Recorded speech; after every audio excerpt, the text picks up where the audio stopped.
everybody. It is Sunday afternoon. We're getting ready to play our Soriath group Rise of Evil campaign. I am muted from them at the moment, so my players cannot hear me, unless, of course, they're watching somewhere stream. In the meantime, I'm making sure everything is up and running when I unmute myself and actually go back to the group on Discord. We will probably not get right underway as we're still waiting for one of the players to show up. But once we do, feel free to chat in the stream, and if you have questions. If not, just sit back and enjoy the show.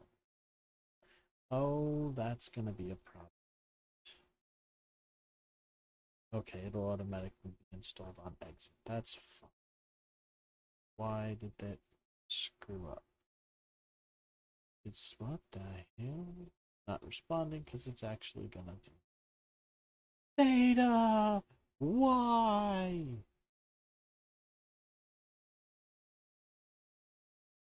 Alright. And my computer's acting a little wonky today, so I have to see what's going on here. Let's stop that. Let's get Theta up and running again. So, Kaylist, what have you been up to the last month? As you can see, Working from home they mainly. can't hear me, and you'll hear them in the background. Yeah. I get you. So, Edge Node is How's that going? reinstalling. I But hate in it. the meantime, I can at least go to the Soriath page. I don't like being in the same You place can all day see long. where we'll Yeah. Work-life balance is kind of hard to maintain when you There's don't have a Theta lot of back up and separation. running. Oh no, Podcast. as soon as I run out my 8 hours every day, and I'm turn off the computer that's for work, but I'm still at home, still on the computer. It's like I'm not, I don't really interact with There we go. coworkers beyond some, Minimize that text maybe. now. And like I used to work downtown where there was a lot of I'll food hop trucks and into the stuff here you could go conversation. to for lunch, and I can't do that here at my house. So. Okay. Mm-hmm.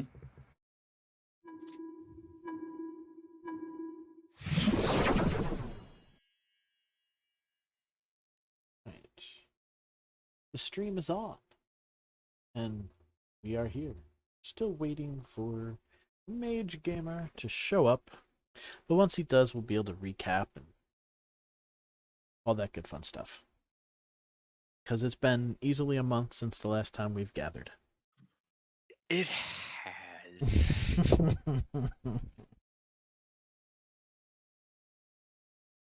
I almost had a heart attack and spent some time in the hospital. Found out that I'm pre-diabetic, so I need to change my diet and exercise so I don't become diabetic, which I've started doing with some gusto, I guess you could say. But it didn't stop me from, well, it did stop me from streaming that weekend. What was it? 5:23 was supposed to be our last session. At least that's the date I've got in my book. It's 5:23. So let's make this. Sounds about right. Yeah, let's make this 6:27.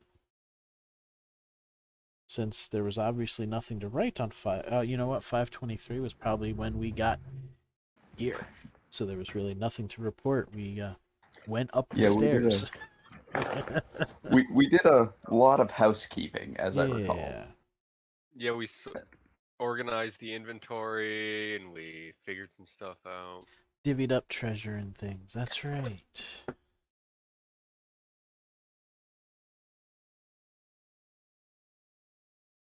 I am having lots of fun working with Foundry Virtual Tabletop.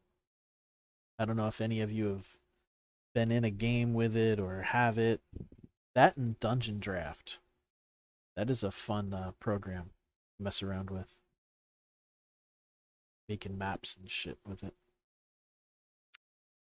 In my experience, Foundry's been a pain in the ass, but I know a lot of people swear by it, so it's probably just a taste thing. I'm liking it. I'm actually liking it a lot better than Roll20. I mean, I spent $50 on it, and it's a one-time purchase unless I want to pay for maps and other assets for it. But most of what I need is freely shared. That's good. Yeah. Like the different modules and stuff like that. So, but Dungeon Draft is a nice little map tool, definitely. And it's it's exportable and compatible with Foundry. Apparently, I haven't messed with that part of it yet, but we will see when I get to there. I'm actually thinking about branching out into creating maps and whatnot and selling those on the side through like Patreon or whatever, like so many dungeon masters do. Yes. We are live and going there, my dear Lily. Yes. Okay. Start watching. I need my count up. Yes, also keep your yap trap shut so we don't hear you, I guess. Yeah.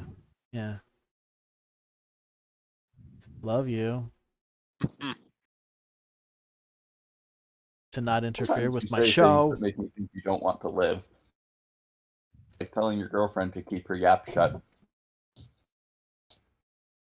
We've been together long enough. She knows I'm just joking with her.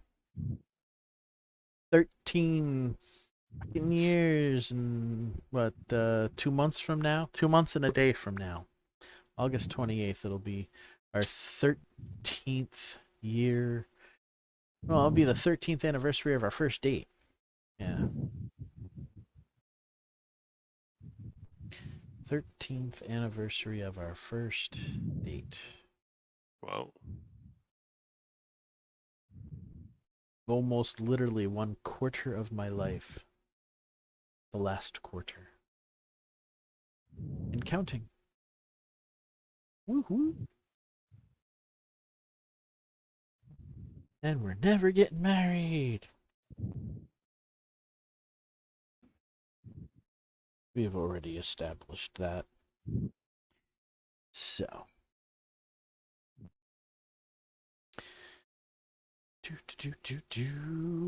Conversation killer.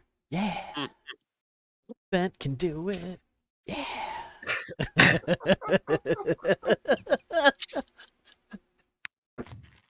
Well, on that jolly note, I need to go get another cup of coffee before we start. Coffee. Yeah, that's one thing I shouldn't be having like every day like I used to. I'd only have 1 cup a day, maybe 2. That's something I gotta cut down onto. Yay. Oh well. Sucks getting older, guys. And the funny thing is, like, I'm 46. I'm not old, but I'm not young. At least by my reckoning, I'm not young. And listening to all these doctors and nurses when I was in the hospital, it's like, well, you're young and you'll bounce back with a little diet and exercise. And I'm like, I'm young? You look like you're 30 and you're telling me I'm young? Relative to a lot of the people they see, yeah. You know, it was funny to me to hear that. Young people are looking at me like I looked at old people when I was 18, 19 years old, you know? Like, oh God, you're 46, you're old. Well, yeah. I've probably forgotten more shit than you know, motherfucker, so give some respect. It doesn't help that I feel like the internet has artificially aged us dramatically as far as mental stuff goes. Well, there is a lot of information and a lot of stuff to be jading people out there, yeah. Alright, so we actually have enough people to actually run today, so I will be taking my Adderall now. Assuming nobody cancels at the last second. Everybody's here. Who's gonna be here? You Okay. need me to open those cans? Okay. Is that good? Yeah. Yep. Okay. This one. Making your soup? Cool. Lily is making. I don't want it. Fucking black beans, man. Yeah, it's all yours. Damn vegetarian. I have nothing against vegetarians. Otherwise, I wouldn't have been living with one for over 13 years. But on the scale of vegetarianism, she's a lactotarian. She does have dairy. Hmm. But that's it. It's just like, milk and cheese, that kind of dairy. Oh, wait, no, that's right. Eggs are not considered dairy. They're just in the dairy section. That's poultry. She does not eat eggs, which is why I tease her and tell her baking is crummy. Yeah, isn't eggs just protein itself? Because you're literally eating. Quite literally, an egg is a period for a chicken. It's schluffling out its baby-making walls, so to speak, really. I mean, the yolk is the food source of what the developing chick would eat, and the white stuff is basically amniotic fluid. But Please don't ruin eggs for me. oh, I like eating eggs. I love eggs. Eggs are very, very good and tasty. It's basically are. just food, Yep. you know? Man, I learned what hot dogs were made out of. Oh, you poor soul. No, my point is, you can't ruin food for me anymore. Ah. Yeah, It's just not a thing. I've heard the listing of actual ingredients from hot dogs and or sausages, but yeah, little snippets of this and that and everything. Yep. Hey, just take my advice for it.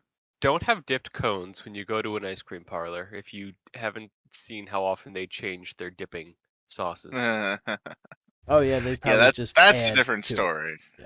I used to work in one. Just don't. I could give you a ballpark how many insects are probably at the bottom of that pot.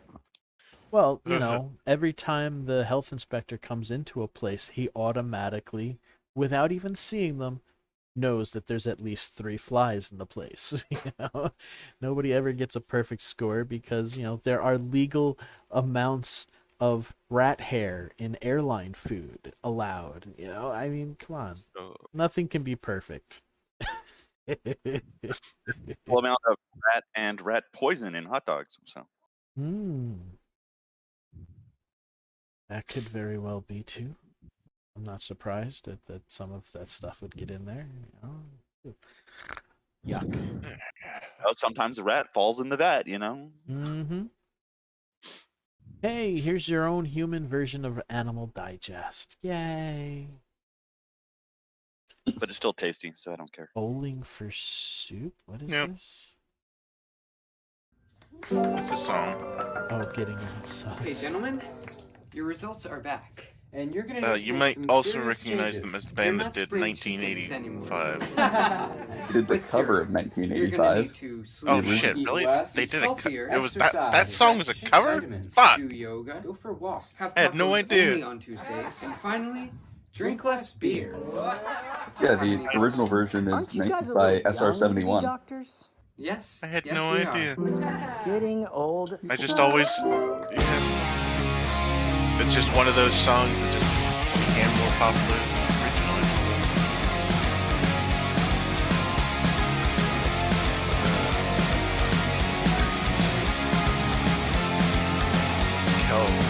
Another window and remember how he works. It's I don't know not gonna matter much. if I'm watching something on Discord because the Discord is connected to the stream. I don't know if anybody actually heard that or if any of my stream is hearing what I'm hearing, but Nope. Yeah, I would not recommend. yeah, I once it Yeah. started playing like proprietary music, I'm like, wait a minute, I should probably stop this now Just in case. Well, You guys can maybe listen watch. to it. I'll watch Yeah, it maybe later. watch Later, that I I'll was watch amused. it later. later. All Oh, right, geez, so you guys have found Mount Abaddon, and you you cleared finished clearing it out? you cleared out the bottom of Right, when you got to moving the up the entrance. next There was a floor. bunch of elves, a snake-like person with angelic wings, and a large treant. They fought you pretty well, but you with the help of Ida Sturm, pretty much took them out rather quickly, as always. You took out just about every single boggart except for the shaman of the boggarts, who's now has made a pact with you guys of kind of guarding the bottom entrance of the bottom cave entrance somewhere, or And making some. more boggarts, I Yep, think. he's going to recruit more boggards and whatnot. Let's see. So you guys had found a secret entrance, a secret stairwell going what you hoped is straight up to the heart of the the, the mountain here. Because otherwise, from what the shaman had told you, the entrance to the first floor of the keep, or the keep proper, the tower proper, was outside and around the side of the mountain. So, finding the secret door, which was very well hidden, but easily found by our trusty, perceptive-eyed. Why can't I remember the character's name? Because it's covered up right now. Damn it. All right, I'll just Because do it it's this been way. like 4 weeks. Yeah, well. I Elfred! don't. There we go. Because of Elfred. I'm pretty sure it was Elfred who had found it. Yeah. Frankly, I I am surprised you even remember the summary of last session. Yeah. okay, here we are. Yeah, I found the crystal, so in that tiny space, so I'm gonna grab it and everything. It's like, yeah.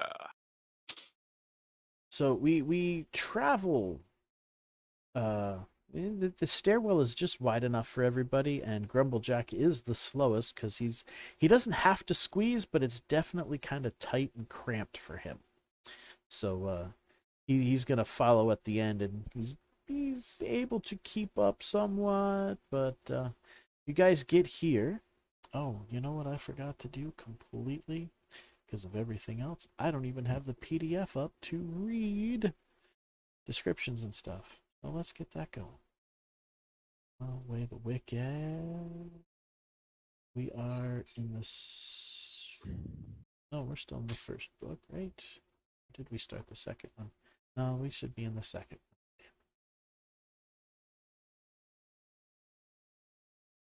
one. Right.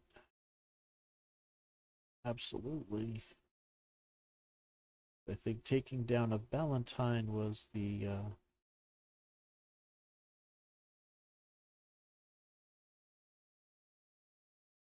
Man, yeah. I'm We're in the surprised it's second taken book. What them. am I doing? Call forth darkness. Of course, that's Horn of Abaddon is on the cover. Duh. Surprised it's still taken so long for them to release the next. Oh wait, they've already So released the book for the month. yeah. Never mind. Wait, wasn't I gonna try and use my psychometry on the Eye of Vigilance to learn something, or? Yeah. we can do I that think you used it on something already, didn't you? No. No, that's right. He was going to use it to glean some information from the last possessor, Yeah. I recall. Oh, there you go. Lean away, buddy. Okay, hang on. I have to look up Pathfinder occult skills. I was ready to do this weeks ago. I'm not ready to do this now. No, take your time because I got to find where that information would be that I can give you anyway. Because it does talk about this guy, information on him where you found the body. More On than I that expected. body in that crack of C13, according to the map. Phrenology, no. The psychometry is cool because there's often in a lot of these adventure paths very detailed backstories about things that you will never actually be able to learn about. Like, Okay. Ooh. especially in the book where it was, or well, the Asylum book. What was the name of the adventure path for Pathfinder? Prognostication? No. Okay, psychometry. So I'm trying to do a DC 15 appraise check to decipher the visions of the subject's nature and ownership. One piece of information for every 10 by which your check exceeds the DC, as long as you concentrate for 1 additional minute.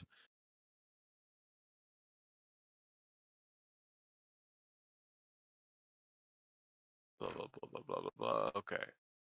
What's Alfred's praise? Ooh, that's not too good. Does anyone have an ability to give me better appraising? Let's see. Appraise is what? Intelligence or no? It's not charisma, is it? It's It's intelligence. intelligence. It's intelligence. Give me a moment. Does an aid another check count? Doesn't say. I think that Actually, it doesn't say you can't, so yeah, that would work. aid another on if you're making an appraise check, I suppose that could. Thing is, work. for appraise, you got to be able to actually do the action they're doing, which I don't think you can because you don't have the skill unlocked. Yeah, Right. I'm using like psychic It- ability to read the impressions on this thing. Can the rest of you also use psychic ability to read the impressions on this crystal? I don't even have any ranks in appraise. Nope, I just have ranks and appraise. But if anyone has a way to boost intelligence, it would probably I work. might be able to. Aaron. I gotta check my powers. Yeah, animals affinity, right? Animal affinity, yes. And because it is technically a network power for me, I should be able to give you a +4 to intelligence. There you go. Did I put the description in here? No, I didn't. So I'm gonna have to look that think up it's real like- quick. I think it's like 2 things or something like that. Well, it's essentially a +4 to your score, which gives you a +2 bonus. Yeah. Am I thinking of I'm thinking of the mutation one. I can't remember the name of it But now. I need to look that up on D20. What were you?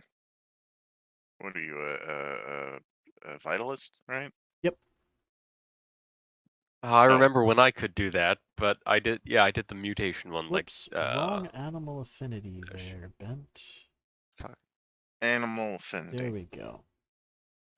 Well, Alright, apparently there's a feat or a feat called animal affinity, which gives you +2 to handle animal. Neat. Very useful. I'm sure it would be Totally useful in a worth the feat. campaign with animals. Yeah. I guess that's a fair point. Okay, so this is typically a personal target of myself, but because of being a vitalist, it is a network power, so I can give it to anybody in my collective. It lasts for a minute per level, and for every 5 additional points that I can spend over the initial 3, gets an additional +4, but the initial +4 is an enhancement bonus to either strength, dexterity, constitution, intelligence, wisdom, or charisma. Oh no, is intelligence not included in that? It is. I said Oh, it intelligence. is. Okay. Wisdom, and yeah. I'm still waking up, so please forgive some fog brain. What level is? That's the So it's wizard, second level spellclass power. vitalist. He's 6th level. Oh, I'm gonna start Oh, multi-classing into spellclass rogue 0 next was- level. Okay, that was Asimov stuff. That's right. That 'cause- means I'm gonna get so many skill points. I can put more into appraise. Oh, that's right. He is just a vitalist wizard. There is no. All right, so 6th level, which means there's only Multi-classing a caster. Bold choice. I do that a lot. I should actually or really I had get an been item. doing that a lot. Are there any items that boost your appraise abilities? Because I feel like I should invest in one now if I can use psychometry once a day. Abilities? I'm sure there's something that you can. I mean, there's obviously the feat skills, but we could probably get a ring or something made up that would. I think there's I a think- Give you a loop or something bonus. like that, like a jeweler's Yeah. loop. Cool. There's also you can also just get a generic masterwork tool of appraise as well.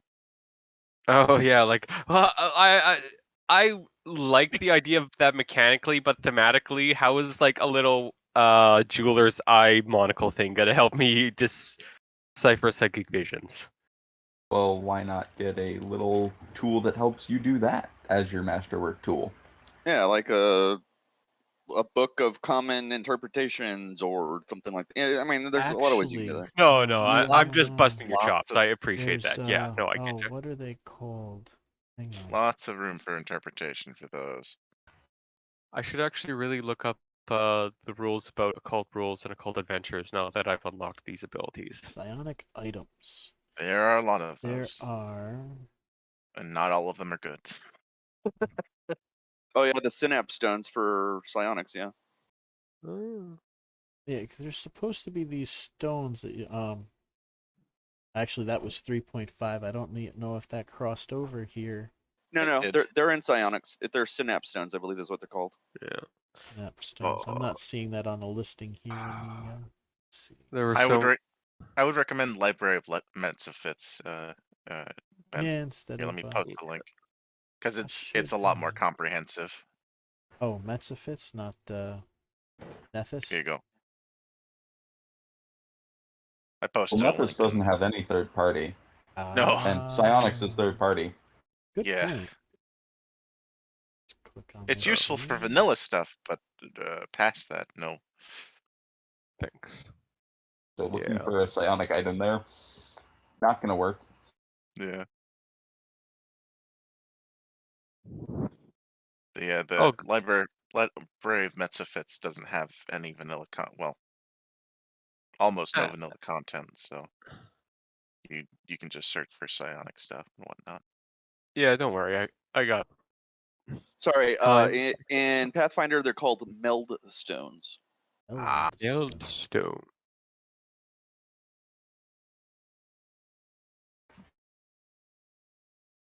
But to really get the best use out of them, you need a synaptic mask, which is the head slot item. So Oh yeah, no, I know what you're talking about now. I was gonna get some of those for Xeno eventually before he. Everything on fire. Oh yeah. Yeah. Shit went down. You burned down half a city. It was an accident. Yeah, but no, I did burn down half a city. That was, to date, still my most glorious path RPG fuck up in existence ever.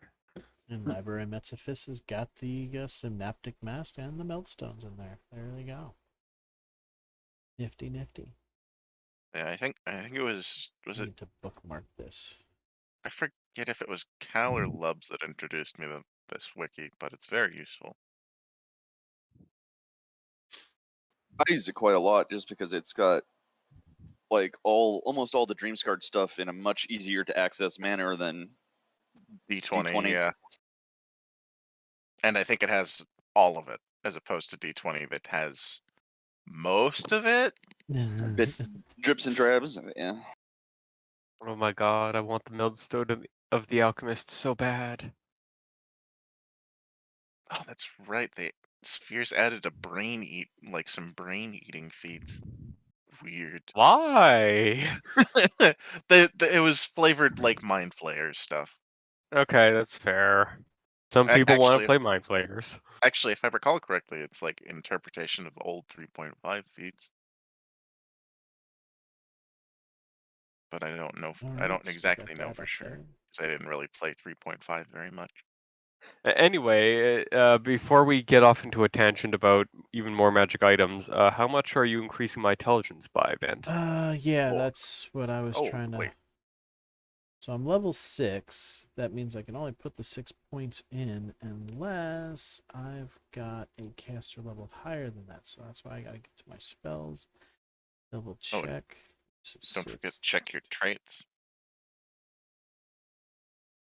If I were you, I would have gotten the trait that increased my psionic level by 2 because I'm multi-classing. Yep. All right. Unfortunately, no. Oh, bummer. Okay, so you're only able to spend the 3 points, right? Yeah. Unfortunately, I am only able to spend 3 points. So that means it's going up by 2. Your 4? intelligence will go up by 4 points, giving you essentially a +6. Wait, Or What? a plus +2. 2. Wow. A +2. Okay, that's still better than nothing. Thank you very much. Yeah. And now I just need to roll a 7 or higher to get a positive result. Yeah, that's not bad at all. Okay, fail? here we go. Woo! There you go. Oh, that I was love too reverse shy jinxing away from things. getting the sweet spot. Okay, but no, that's still good. Yeah.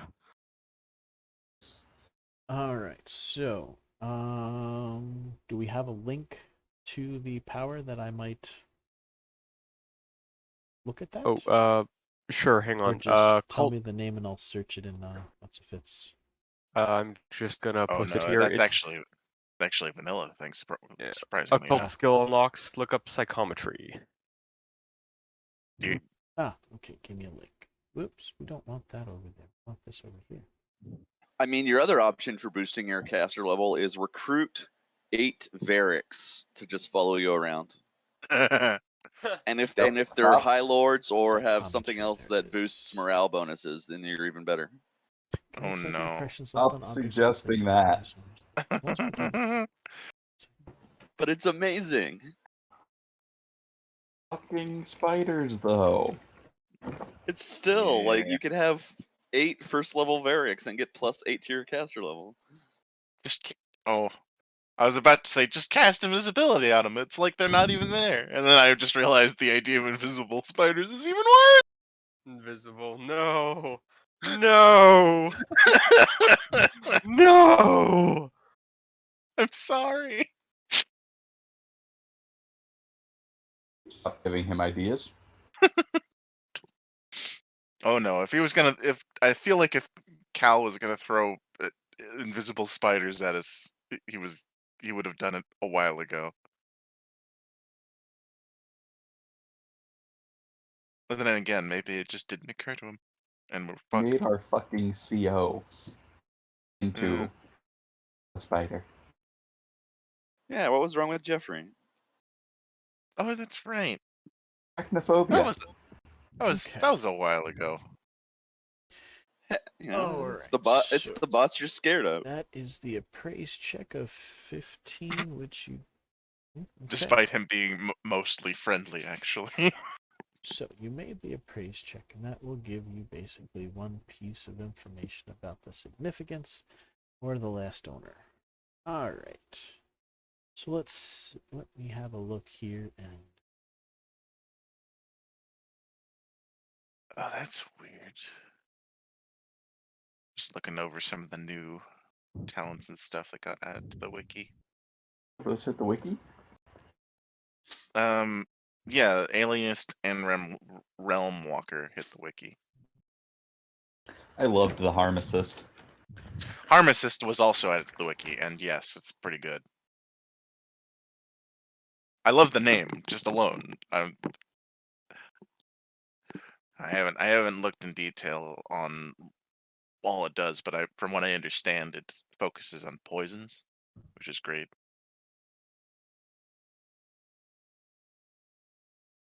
What is it? Man, why does Fleshcraft have to be so high level? Arg. Wait, what? Oh, that's a new one that I don't remember. Imperfect Recreation. Use the duplicate talent to create a living duplicate of a creature whose body you have access to. You do not need the full body, just portions such as hairs or bone. Use the duplicate talent to create a duplicate of the creature. You may create it such that the duplicate possesses all the real creature's hit dice rather than half. However, duplicates created with the full hit dice are not faithful companions in the same manner as creatures awakened with bestow life. Rather, such creatures are initially indifferent and are created with a random alignment. The roll should be done secretly without the caster immediately knowing the alignment of their creation. Fun! Can you imagine being like a chaotic evil person and you randomly create this like lawful good Right? entity and it just like pretends to like you and then shanks you in the back as soon as you trust it? I mean, that could go either way, honestly. I mean, lawful good wouldn't do that. That's more chaotic good. No, Okay, he'd turn you into the authorities. Or have an internal struggle about whether or not to shank you in the back. fair enough.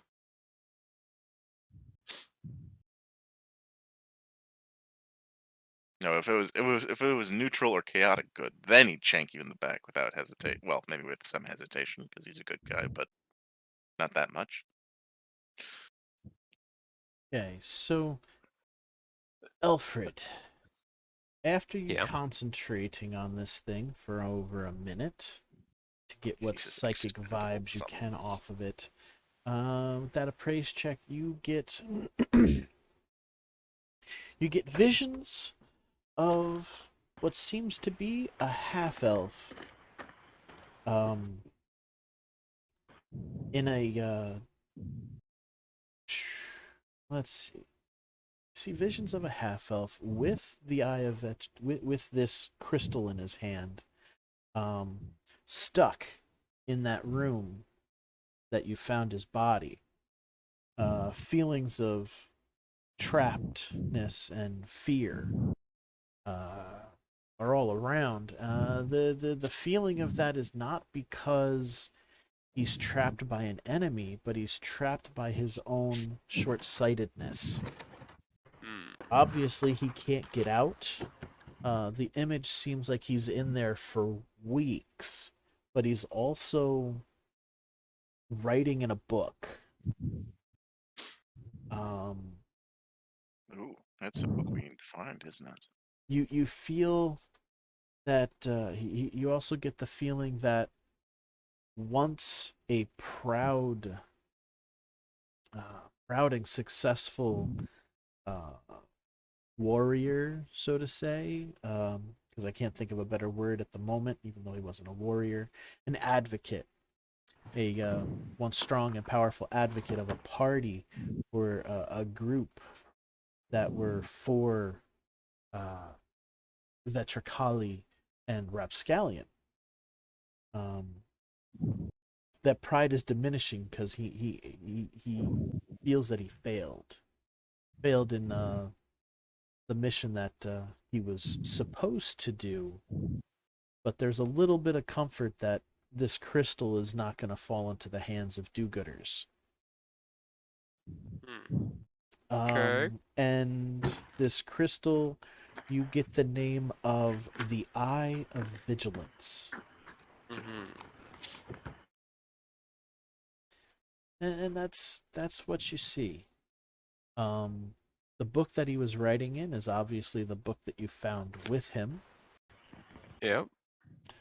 You got the crystal there. You now know it is the Eye of Vigilance, which might help in its deciphering of what it can do.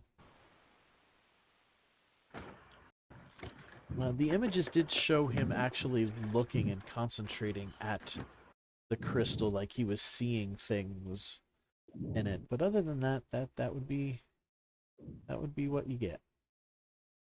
Pocket the crystal again. Pull out the book. Alright, so he had this book in there with him. He was in there for a while.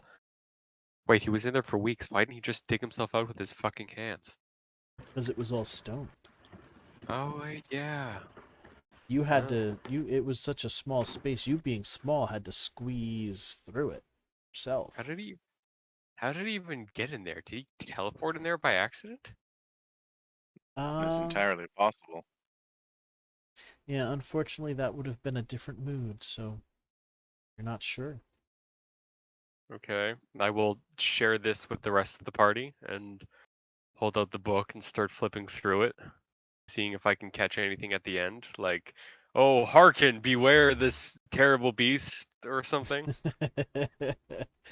uh, No, I yes, he did keep some information in there. So let's see. You will see a small synopsis. Let's see. What is this little bastard's name?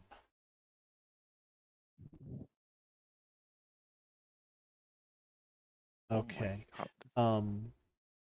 Towards the back of the book and everything, you'll see that he wrote down that he is the cultist Reinhardt Kappelbrenner. And he and his other pale horsemen were attacked surprisingly by the king and his knights, while the others of the group had fought off King Marcadian in defense of Vetricali. They were all slain, the Demon Prince and the other Pale Horseman. He got away because he took 2 potions of gaseous form and the Eye of Vigilance, which he knew he could keep an eye on everything in the tower once he gets into this little hiding spot that he's already figured out to use. Well, the problem was, to his dismay, and he hates to admit this, but one of the potions were damaged in the process. So after he took the first one and the gaseous form wore off, he was trapped. Of course, Marcadian and his fellows, he was sat there and watched them do and listened to, he listened and watched with the Eye of Vigilance of what they did. So he took detailed notes of the ritual that was created to seal Vetricali away, and the detailed notes actually show how to break the seals, because he was able to watch everything that they did, so he wrote it down so that it can be undone. That's and right. We found out the eye could let you spy on any location it's attuned to. and it is attuned to all 3 or 4 floors, all the floors of Abaddon. So, Convenient. yeah, it works as a crystal ball. Oh yeah, that's right. But we Very need some more shards, right? Or something We like need that. we need 2 more. Vetricali had 3 eyes, yes. Remembering this, Alfred will start using it to comb the rest of the tower to try and figure out what the hell there's any more enemies in there. You could definitely use that to see what is everywhere. And if we had this written down somewhere, I apologize. We don't have it anymore. All right, so we are currently in 312. So let me get to 312 and read to you what is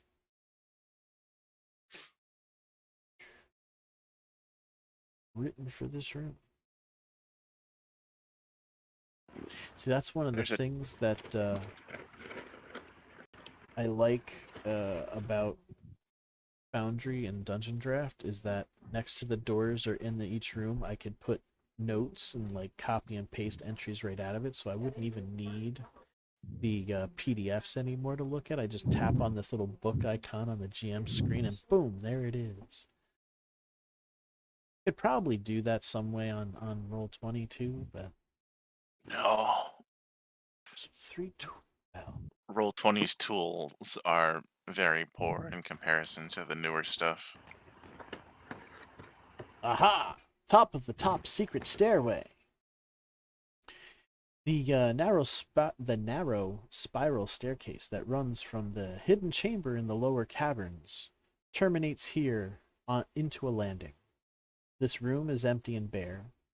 There are two badly deteriorated skeletons inside with broken, worthless. Okay, they're inside broken, worthless suits of what was once masterwork full plate. My mouth is dry. I need a sip of water here. The ruined armor. The ruined, armored, and covered in. Wow, that typing is bad.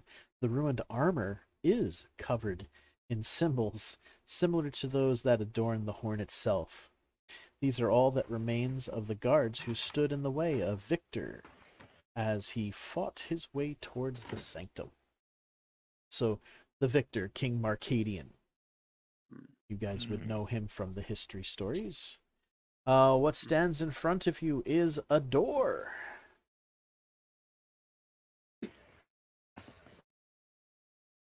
What do you wish to do? Can I peer beyond this door using the Eye of Vigilance? Oh, yes, you can. Oh heck, and I was gonna knock. I know everything now. Ha Interesting question. Can we just like turn the lighting system off and see everything? Because we can see everything. Well, I suppose, but I don't have everything. Well, I've got all the walls and doors done, but I don't have everything populated room by room. So you'd fair have enough. to tell me which rooms you're looking at, and then I can put whatever monsters or whatever are in them, Oh well, I suppose. I was just seeing if that might make it easier and faster for us. Not a If big it deal. doesn't, then just leave it as is. Mhm. It doesn't. It doesn't. I mean, you'll be. I could wipe everything off, and you can see the layouts. You just won't know what monsters are in there unless you start asking. And then I'll populate it. Supposedly, Yeah. I guess that could work. Or we could just go. I'll give you a description of what you see in the next room, and we can go from there as we open the doors. That works. Okay.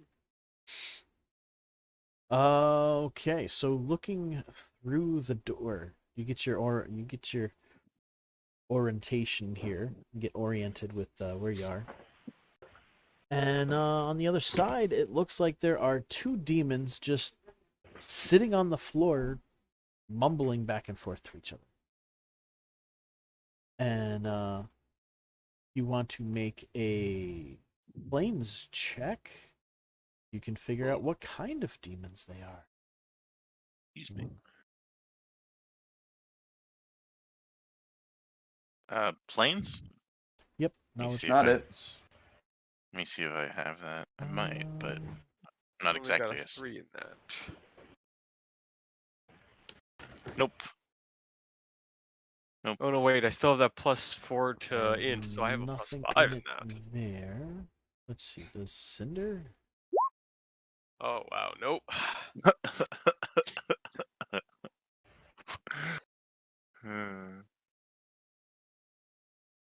All right, so right now I'm faint and Wait, roll teleport 20 is a focus. little slow on popping up character sheets. Right, I was gonna. This Uh, character was going for She's got tactical base warping. rolls, but not. And I highly doubt I gave Grumblejack.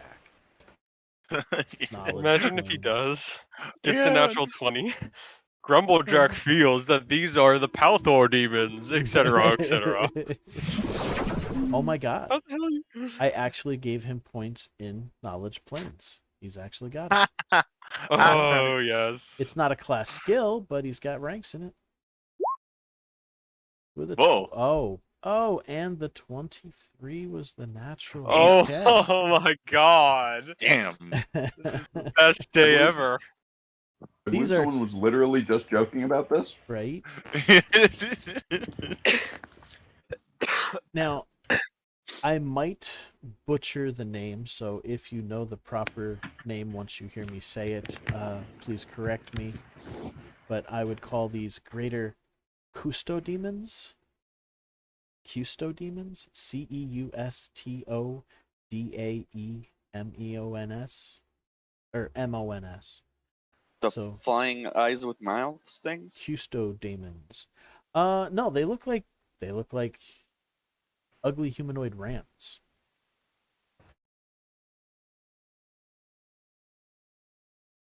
Large outsider, daemon, evil extraplanet. Let's see. I can actually just. So, Cestodemon. Yeah. They look like that. At least we're on the token layer. Oh, yeah. You guys can see that token that just popped up next to Aaron, right? Yep. They look like that. They're just sitting in there. From what you can tell, they're not aware of. They don't seem to be aware of you in the other room, which has been rather quiet, and they are sitting there like they're kind of bored. Hmm. Oh, excuse me. Do we know if they would be allies of the Pact of Thorns, the Circle of Thorns? Loot page, here we go. Let's see. You would know. Well, he would know with that check that they are neutral evil. They can detect good and magic and see invisibility. They've got DR versus good or silver. They're immune to most everything. Not everything, but quite a few things. They do have a breath weapon, some spell-like abilities. But chances are they'd be bound. For them to be here like this, with this place being abandoned, they must be bound here. Some way. So probably not allies of us at all. Whoever Well- made the tower, maybe. Good guys. Actually, you know what? You guys can make. I'll give everybody a wisdom check. Sure. Since this is a This is quiet, going to be fun. since this is like a quiet conversation going on. Inside our collective. Yeah, most likely. Indeed. Oh, come on, Alfred. What is it? 2, 2. Nope.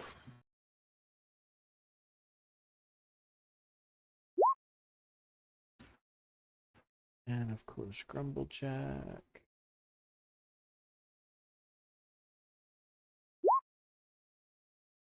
So we've got on that. Oh wow, a 5, a 7, a 21, a 6, and a 13.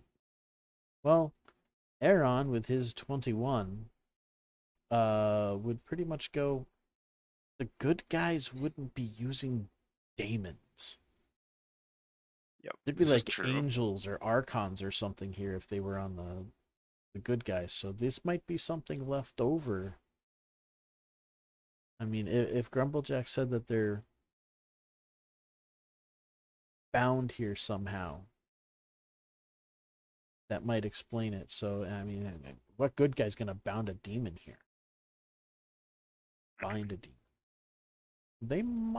We might be able to talk them into good allying with us. Or the eye is the Or they control object.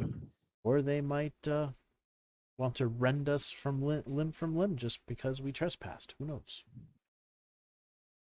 I mean, we were sent here by an allied force. We're here Okay. to I mean, if raise. they're bound, they might have very specific instructions, though. We are here to raise Vetricali. So Yeah, see when Alfred scanned the area, did he see any sort of other crystal objects? in that room, no. Okay. There is right behind. It looks like it looked like it would be a square room. The demons are 10 feet past the door, leaning up against what looks like a wall, a roundish wall that divides the room 2/3, 1/3, and there's a spiral staircase going up behind the Yeah. wall. Yep, we're gonna have to go in there if we want to keep going up. Bad Very well. news. The seals. Well, okay, hang on. Let me just start exploring the rest of the upper floor. Oh, okay. I thought you were gonna try and sneak by them, and I'm like, No, look, if we need to fight them, Kelv, you can go in and fight them. You haven't been getting to fight a lot of things, so you and Grumblejack, 2-on-2. How does that sound? So, looking at the looking through the side walls to the adjoining or possibly adjoining rooms. Let's see. We've got 3-6 and 3-3. Let me get back to. All right. To the south is room 3-3. This room once held one of the greatest collections of blasphemous and evil tomes ever assembled on this plane. Now it contains only ashes. When the victor discovered this chamber, his words were terse. Oh wait, you're not gonna know that. Basically, the room looks like a rectangular room with one corner, the southeast corner, rounded. You would presume that's the outside wall, because it doesn't seem like there's anything past it. And it doesn't seem to have an entrance. But it looks like it was a bunch of bookshelves and tables for a study or library that has been nothing, that is nothing but ashes left and remnants. To the north, similar thing, but kind of a mirror image of the shape of the room is a mirror image. It's rectangular with the northeast corner rounded, and you can tell that that is the outside wall of the entire structure. But inside the room, what you can see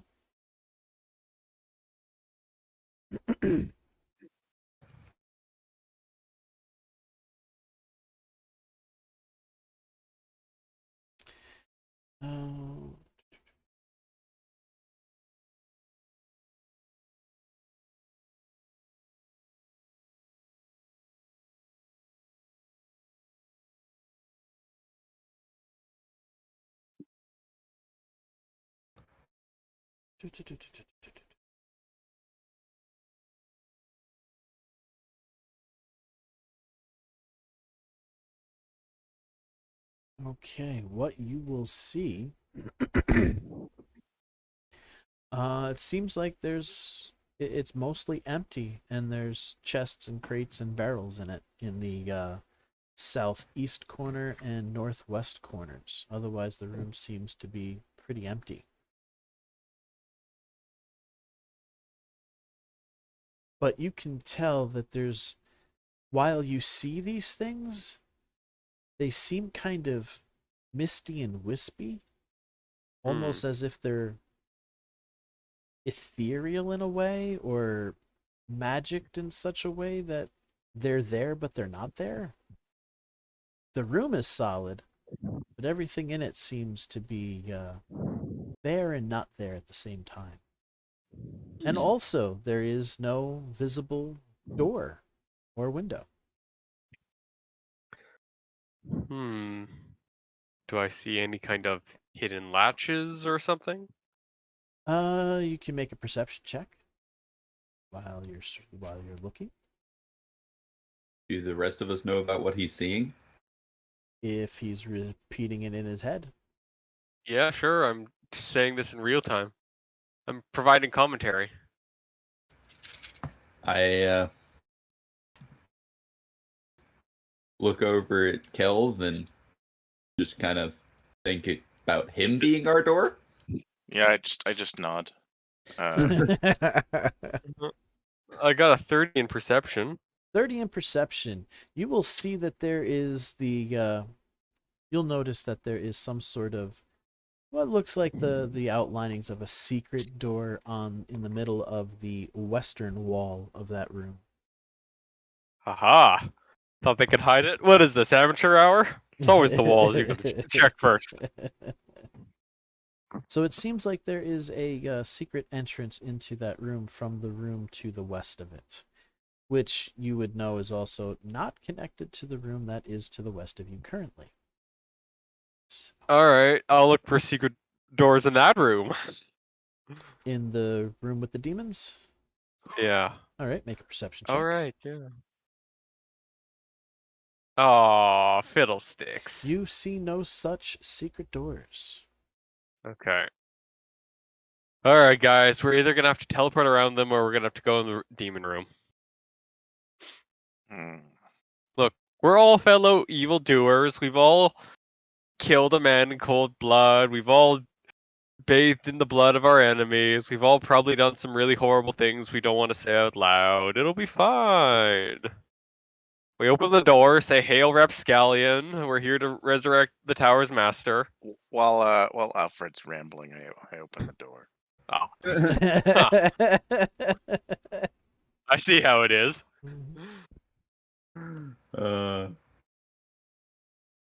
And you see two demons. These demons are quickly they trying to scramble up off their butt. We are definitely going to that is not it. Does anyone speak any of the demonic languages? Let me double check and see That if is a good point. they- Oh shit. Oh wait, I speak Infernal and Abyssal and Aklo. I have think- Abyssal. I think Abyssal is the Okay, one there's we the- need at the Yeah, I have moment. Infernal and I Abyssal. say hi in Abyssal. they are actually well, as you're saying hi in Abyssal, you're hearing their voices being projected into your minds. Okay, well that makes it Let's easier. see. They will. I know that there's an actual phrase that they're supposed to say.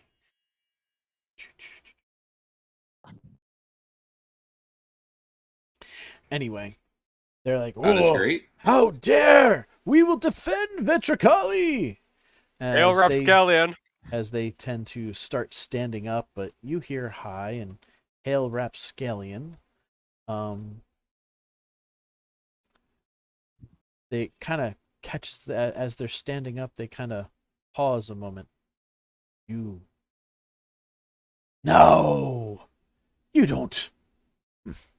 They look at each other. Hold up. They Hold look up at our each other for evil a second. circle of thorns insignias. Hey, It's like yo. we all have the holy symbol things, right? Yeah. Yeah. Yep. Hey, yo, reinforcements. We might be a little late. Just wave it like a lighter at a concert. Yeah. God damn it.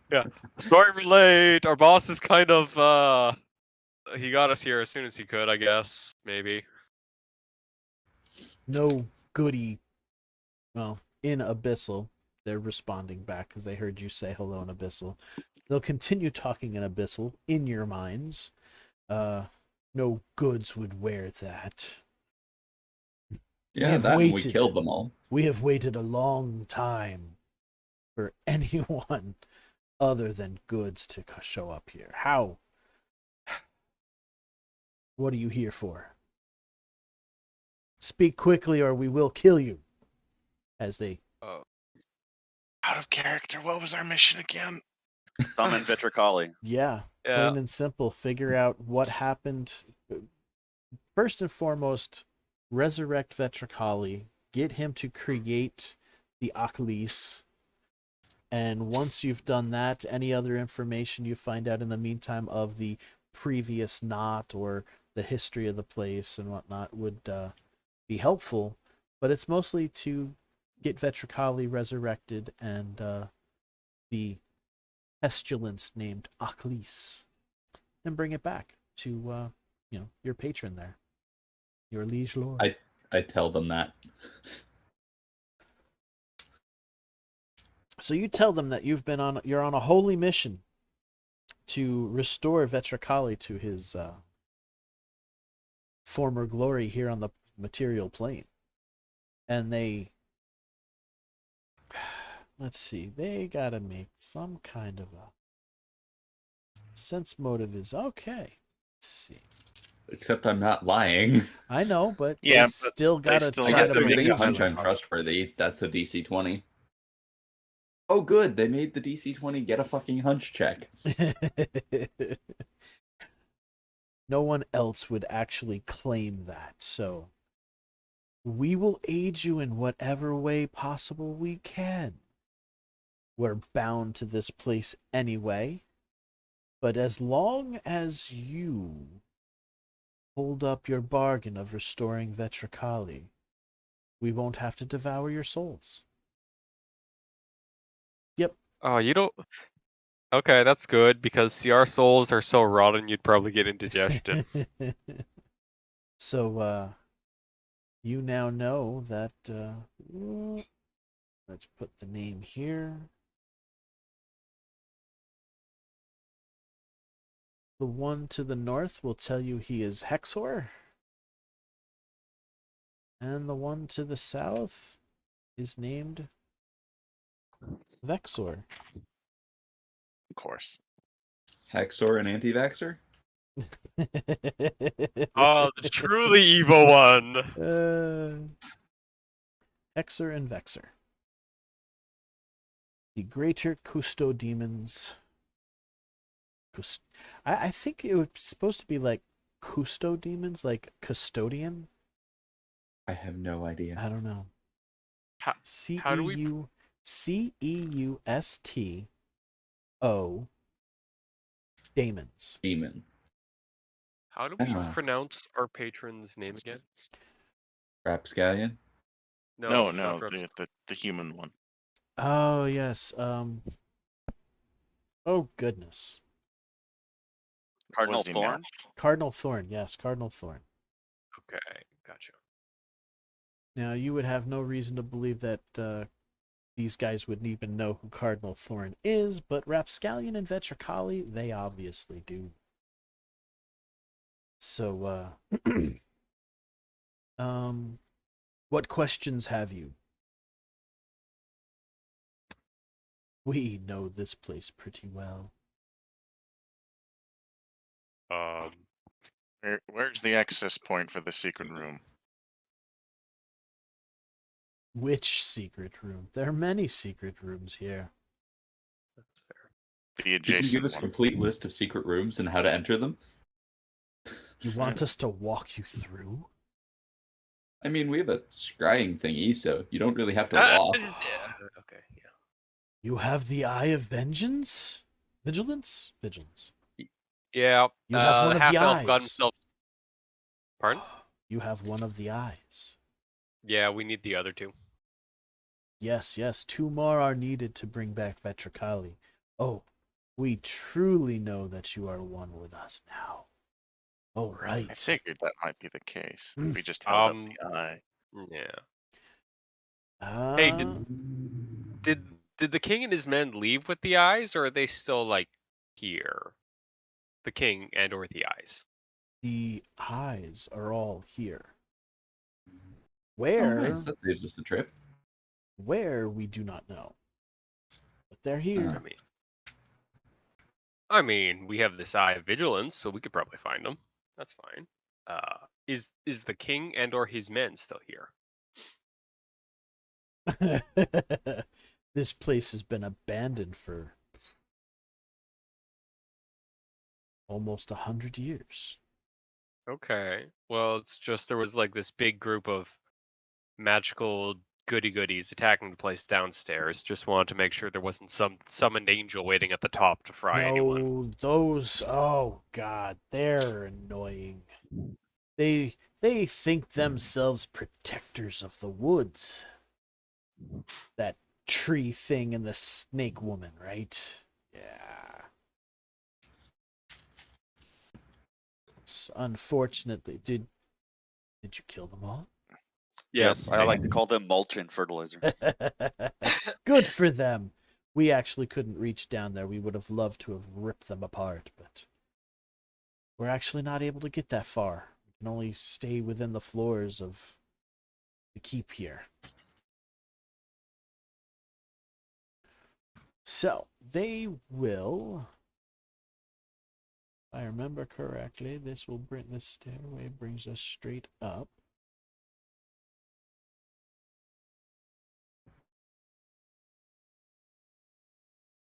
Yep.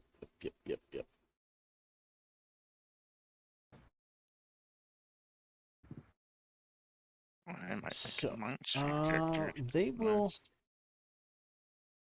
All right. So once you're inside here of 313, where they are, right, that's 313. Okay.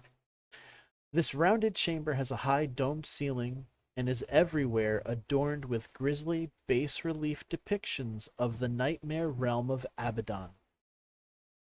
A spiral staircase without railing rises at the western end of the room. A curved half wall blocks direct access to the staircase. The two greater custodamons dwell in this chamber, Hexer and Vexer. It's their charge to guard access to the spiral, ensuring that only those who serve the interests of their master, Vetricali, enter the sanctum above. They failed this duty once. They were defeated by the victor. After their destruction, it took them almost a month to reform. Now they are resolved they will never fail again. They say they only wander one at a time, always remaining within the range of their dimension door. Both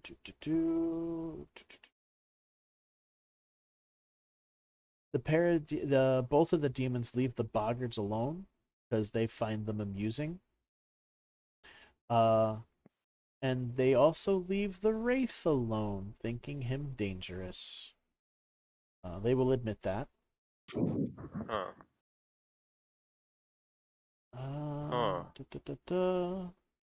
I guess when your soul is part of your physical manifestation, something that dicks with souls is kind of scary. It's still Do scary. they know what kind of wraith it is? I mean, no wraith is a nice wraith. Hexer and that's true. Vexer may appear like rampaging monsters, but they're actually intelligent and cunning. Their voices are deep and gravelly. When they speak, they only speak in abyssal or infernal. They're always curiously polite, even when threatening. So they'll be saying things like, "I'm sorry, sir, but I'm afraid I need to disembowel you now." I had forgotten that they had that quirk. Oh, that's amazing. Great. I love that. They have a playful malice about them, reveling in destruction while always being flippant about the death and destruction they so callously deal out. Is there a spot for languages on this sheet? I don't remember. Should be on the main page. With your Yeah, character information. I'm trying to find Yeah, it. course sheet. Character details. It's the last part of character details on the core tab. Oh, I wasn't talking about the Roll20 sheet. Sorry. Oh. My bad. Uh, Let's see. talking about the spreadsheet. Well, maybe that's just something that Thess forgot to put in. Alternatively, I could be blind. Very, very likely. Oh, I'm just imagining these two like talking about tea ceremonies while covered in the gore of their enemies. Oh, so we got... Because you have befriended them, we are being awarded full XP for them. And Hooray! And possibly some points depending on what happens. So, let me mark that down. Does anyone have a way of dealing with a wraith? Because it might be nice to help these guys by killing it.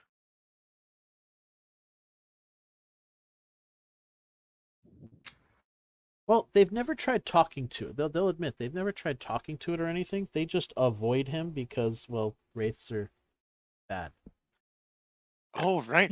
That's an intelligent undead, isn't it? They just avoid him altogether. They've never really talked to him and whatnot. And from what they can tell, there's no reason for them to go into the room that he's in. There's which is Dollars to Burn donuts. Library? There's an eye there. Yeah. Let's see. And anyone speak CR7 is Necro? 3,200. Oh, they'd be each. Okay, so that's.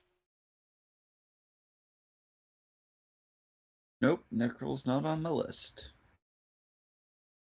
I mean, I probably don't, considering I have 10 intelligence, so I probably don't have any bonus languages. You know what? That's probably why I can't find the language section, because I didn't bother to put anything Wait, in I it. think I have an ability that's specifically meant for fighting incorporeal creatures. Well, we don't necessarily. No, but I mean, my chains affect incorporeal creatures, so Yeah, exactly. Sadly, I do not have the thing that lets me. I don't have any duelist stuff yet, really. They figure okay. it's best to show you where stuff is going to happen. So they will take you upstairs, Oh, I do have vital strike, up the though, spiral. right? And the spiral correct? leads to the sanctum. Yes, okay. So, if you guys walk around to the back, you can see the spiral staircase.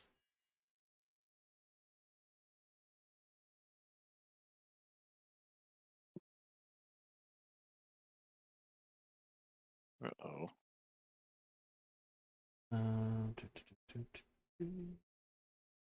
Demons will join behind. Actually, I could probably just do that.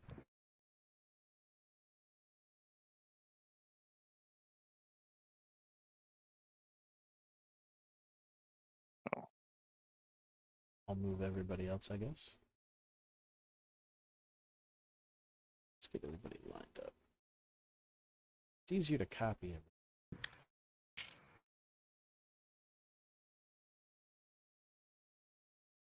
And let's see, where is it's over here.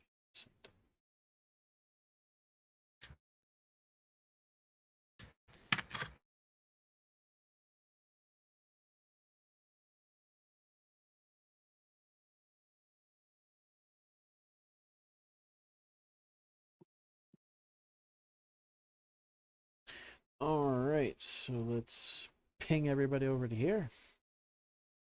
So, though on the way here, this is the Great Spiral Staircase is the one that you take. It rises up more than 200 feet straight through the heart of the Horn of Abaddon.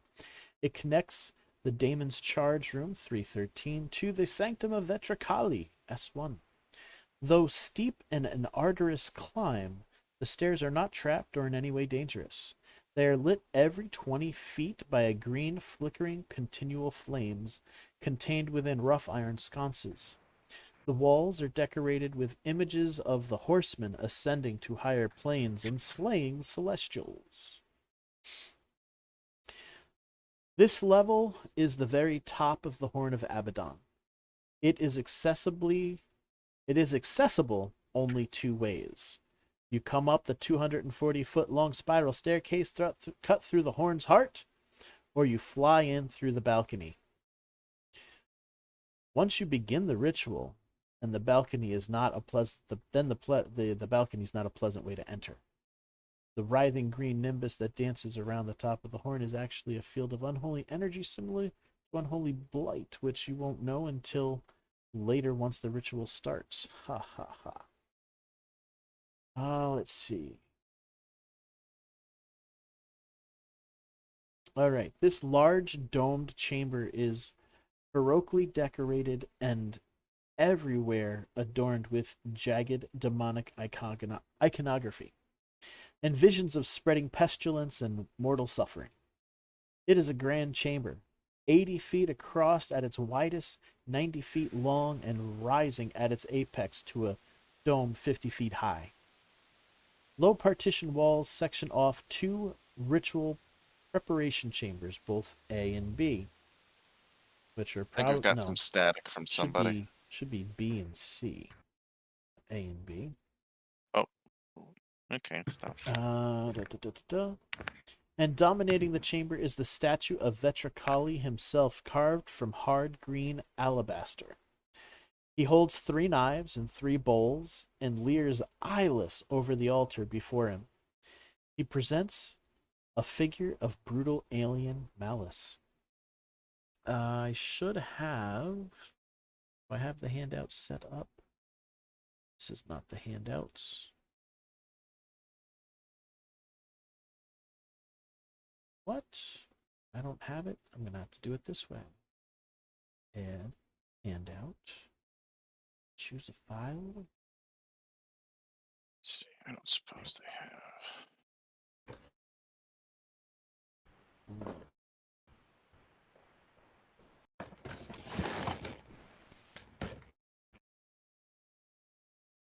They have That's Sam around. it. They do. Okay, thank God. Um, The heck? You're getting these weird bouts of like hardcore static. And yeah, I'm not sure what that was about. I've heard it a little bit here and there. Was it coming through when? it just seemed to happen seemingly at random. But Why don't I have?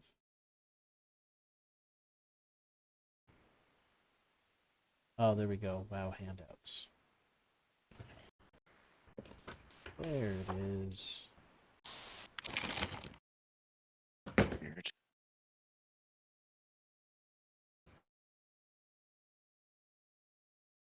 What did I miss? Are we dead yet? No, nothing at the moment. I'm trying to load up a handout here.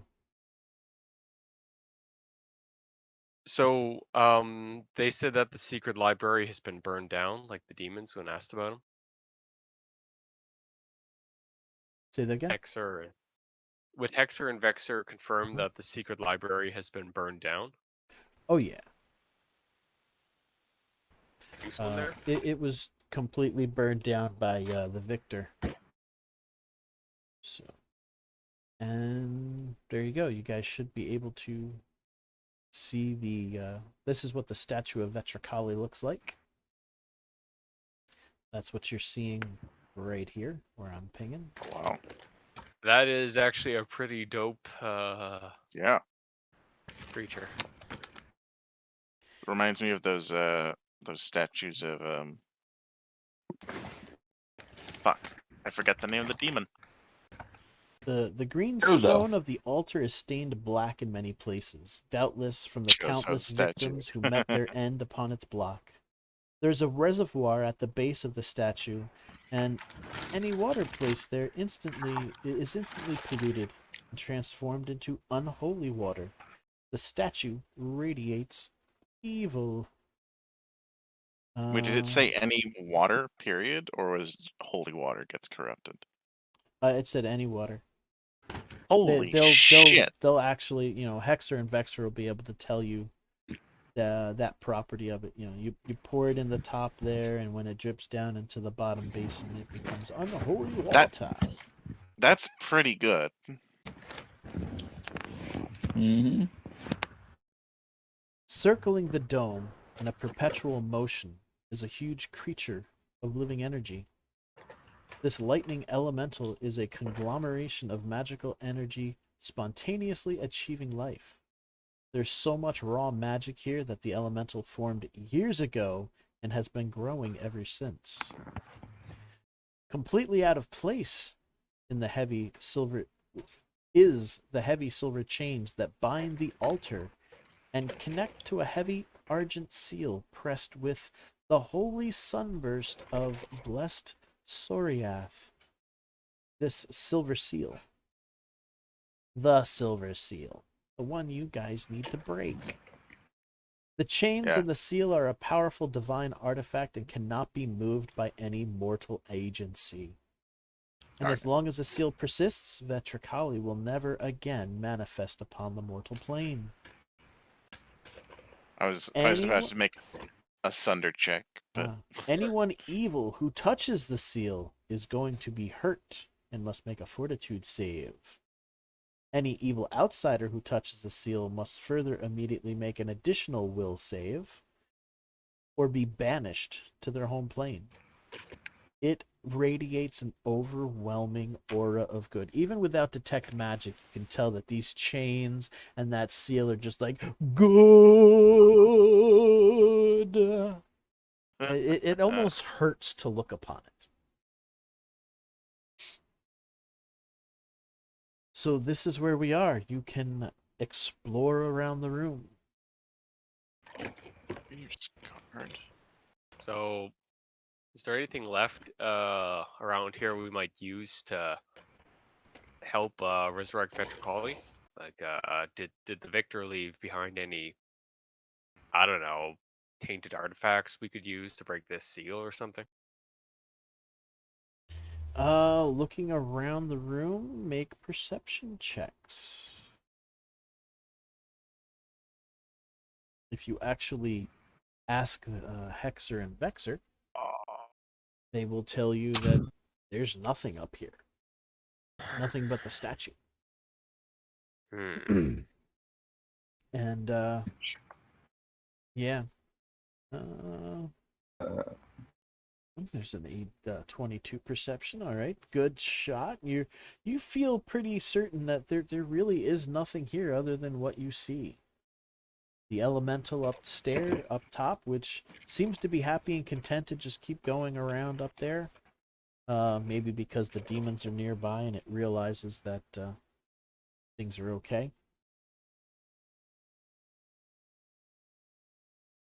Hmm. Oh, right. I forgot I got extra dimensional room. I change my storm aura to lightning and give it a few friendly zaps. The chains, I assume. No, the elemental. No, he's trying Oh. he's trying to caress the elemental. Yeah. Get a room. It will absorb the lightning and seem to be give a couple of crackles and rumbles back. Oh. It's just loving being able to suck up as all this magical energy. Mm-hmm. Seems happy as a clam in mud. All right. Well, someone could go talk to the Wraith, someone who can kill it if need be, because that's incorporeal and my stabbing knives won't do me much good against it, unfortunately. And I don't have any of the consecrated salt I can rub on my knives to stab incorporeal things. I still need to get my sword enchanted. I've just been so busy. Wait, hang on. No, I have... Are these +1 daggers? Yes, these are +1 daggers, so I could stab it. Yeah, it won't do as much. It That's- still won't do as much damage, but it's still better than nothing. Oh, it wasn't... Oh, yeah, no, it was my other gunslinger, not the Eclipse one, but the dwarf, half elf. He had a bunch of bullets, including like consecrated salted ones that let him shoot ghosts. Shit. That's great.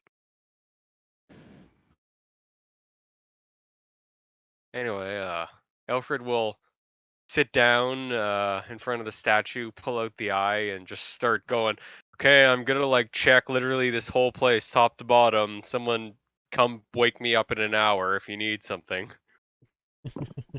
So I take it that means you're taking a 20 on perception checks to find this shit. Yeah. I think that's a thing, especially with a scrying thing. Yeah, Yeah, I and feel like well, that's a yeah, thing you can do. take a 20 with my +17 to perception to search the whole tower. Okay, you guys do that. I'll be here, I guess. Someone please guard me so I don't get murdered.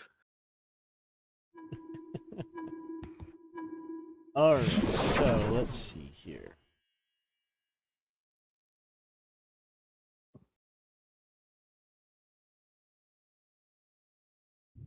Wait, does someone have like repair spells to fix all those books?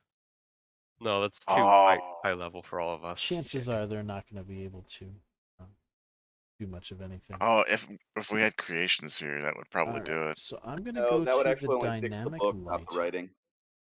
Oh, that's true. Yeah. Gonna go to the We- dynamic lighting. Then we'd need like time sphere, maybe. Let's see.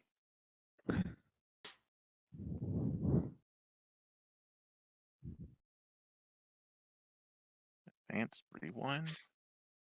Okay. Oh, yep, that would be it. So you need to find. You guys should now wine. have full view of all 4 levels. Whoa.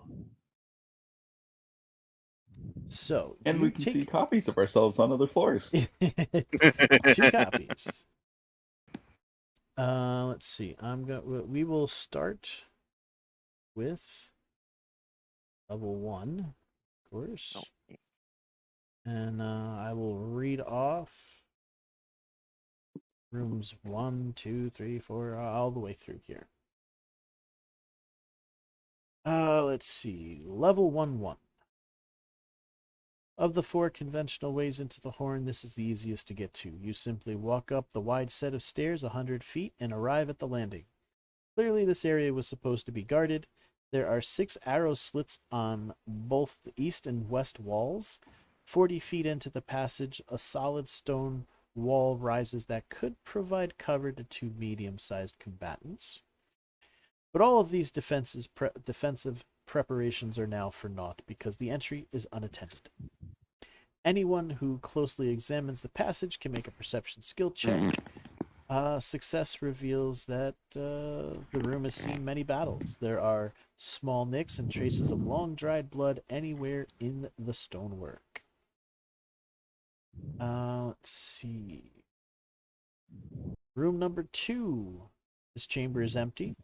A lone stone bench built into the north wall and telltale broken bits of barrel wood hint that once guards hold up here, ready and provisioned to guard this entry for prolonged periods, but now there's only emptiness and quiet. Yeah? I was gonna.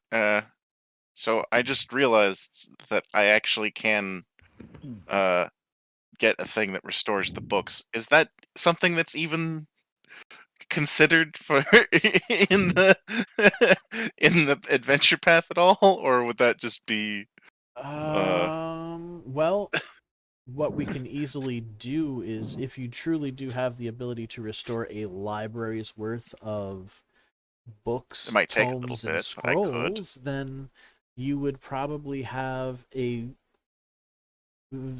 super extensive library on anything evil, outer planetary, blah, we will say that once you restore it, it could be like a masterwork library that would give you probably like a +5 at least on any research done in Okay, certain categories. I'd be willing to do that. It'd be It'd take full a of while, rare but- tomes and whatnot. But yeah, we can, if you have the ability, we can definitely work on that. That would be something. It's not something that they planned on in the campaign, but something that we could work on. I figured. That's why I asked. Should we stay here and need it, or even just restore the stuff and take it with you? Damn, that would be quite a pillage. 1-3, Indeed. the Western Guard Room. This is another empty guard room, adorned only by an L-shaped stone bench on the southwestern corner. Room number 4. This room once held many months of provisions for the residents of the Horn. If perchance their temple was ever besieged, when the attack upon the Horn came, it happened so quickly no such stocks were needed. The temple guardian, a minotaur, retreated in here during the victor's assault and fought to the last.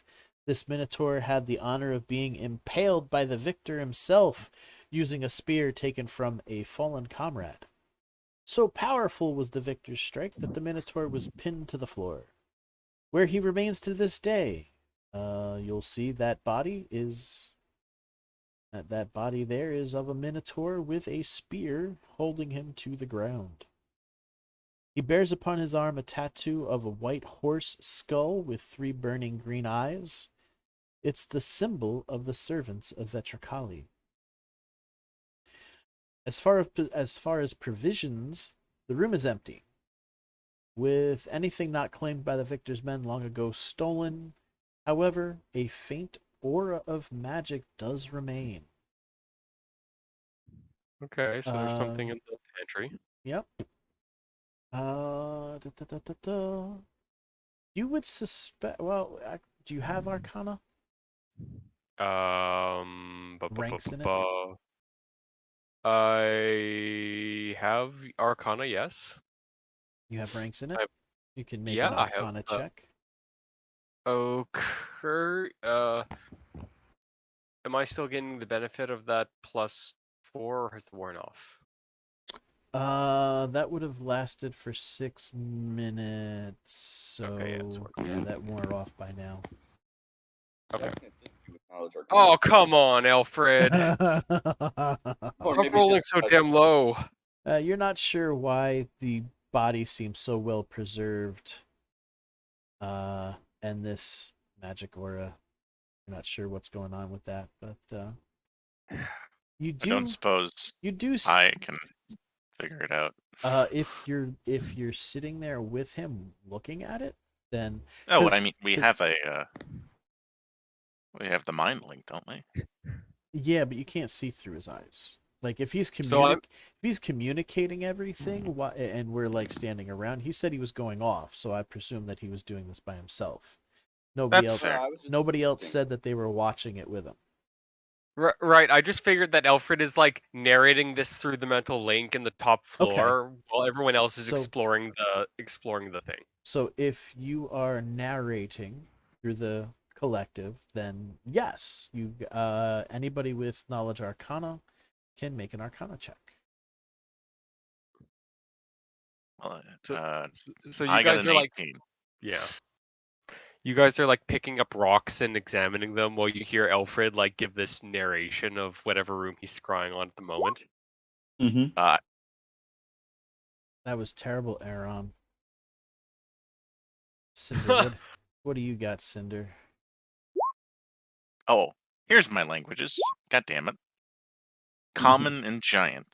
Of course, the moment I stopped looking for it.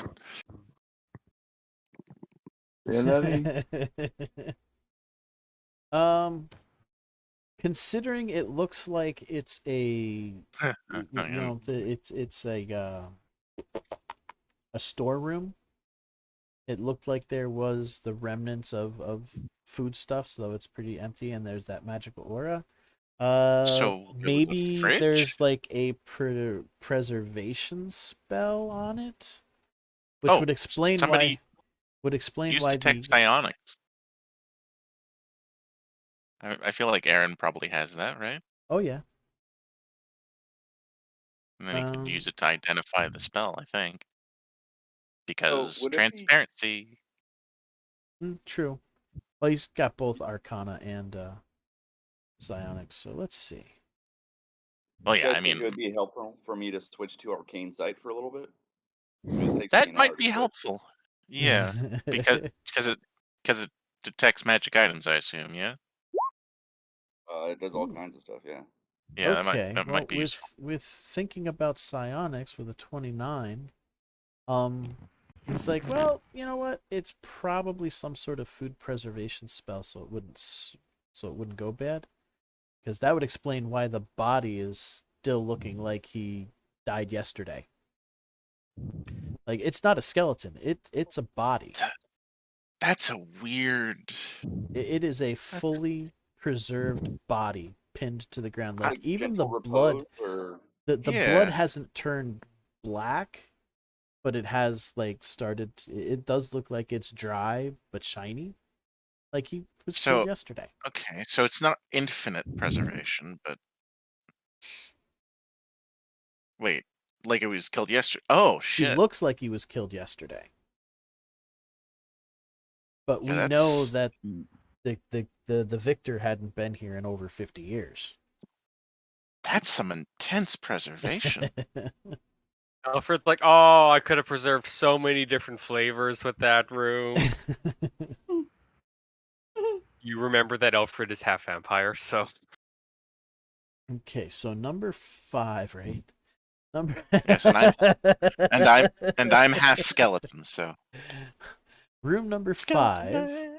north of 3, seems to be this ransacked room once quartered a dozen temple guards, with their officer enjoying the privacy of 1/6, the next room.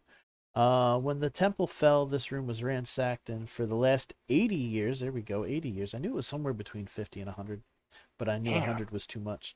For the last 80 years, it has changed little since that time, besides gaining a coat of dust and countless cobwebs. There's nothing of great value to the looks of it, but with a little work and some new bedding, this room could again comfortably quarter a dozen men. 1/6. This room was Next. once the quarters of a temple guard captain. This chamber gave him some privacy, yet kept him close to his men. Now there is little evidence of this room's original purpose. There's nothing left here but ash, blast marks, and a few burned bits of refuse. A fireball or some other equally disastrous spell went off here 80 years ago as the victor's retinue stormed the horn. Mm. The blast annihilated a small group of acolytes taking refuge here. Now, 80 years later, only barely identifiable shards of bone and ash remain in this blasted room to mark their demise. You will be able to see that this chamber is actually haunted by a brutal and dangerous psychic imprint of the slain, but thankfully the spirit occupy only What? Okay.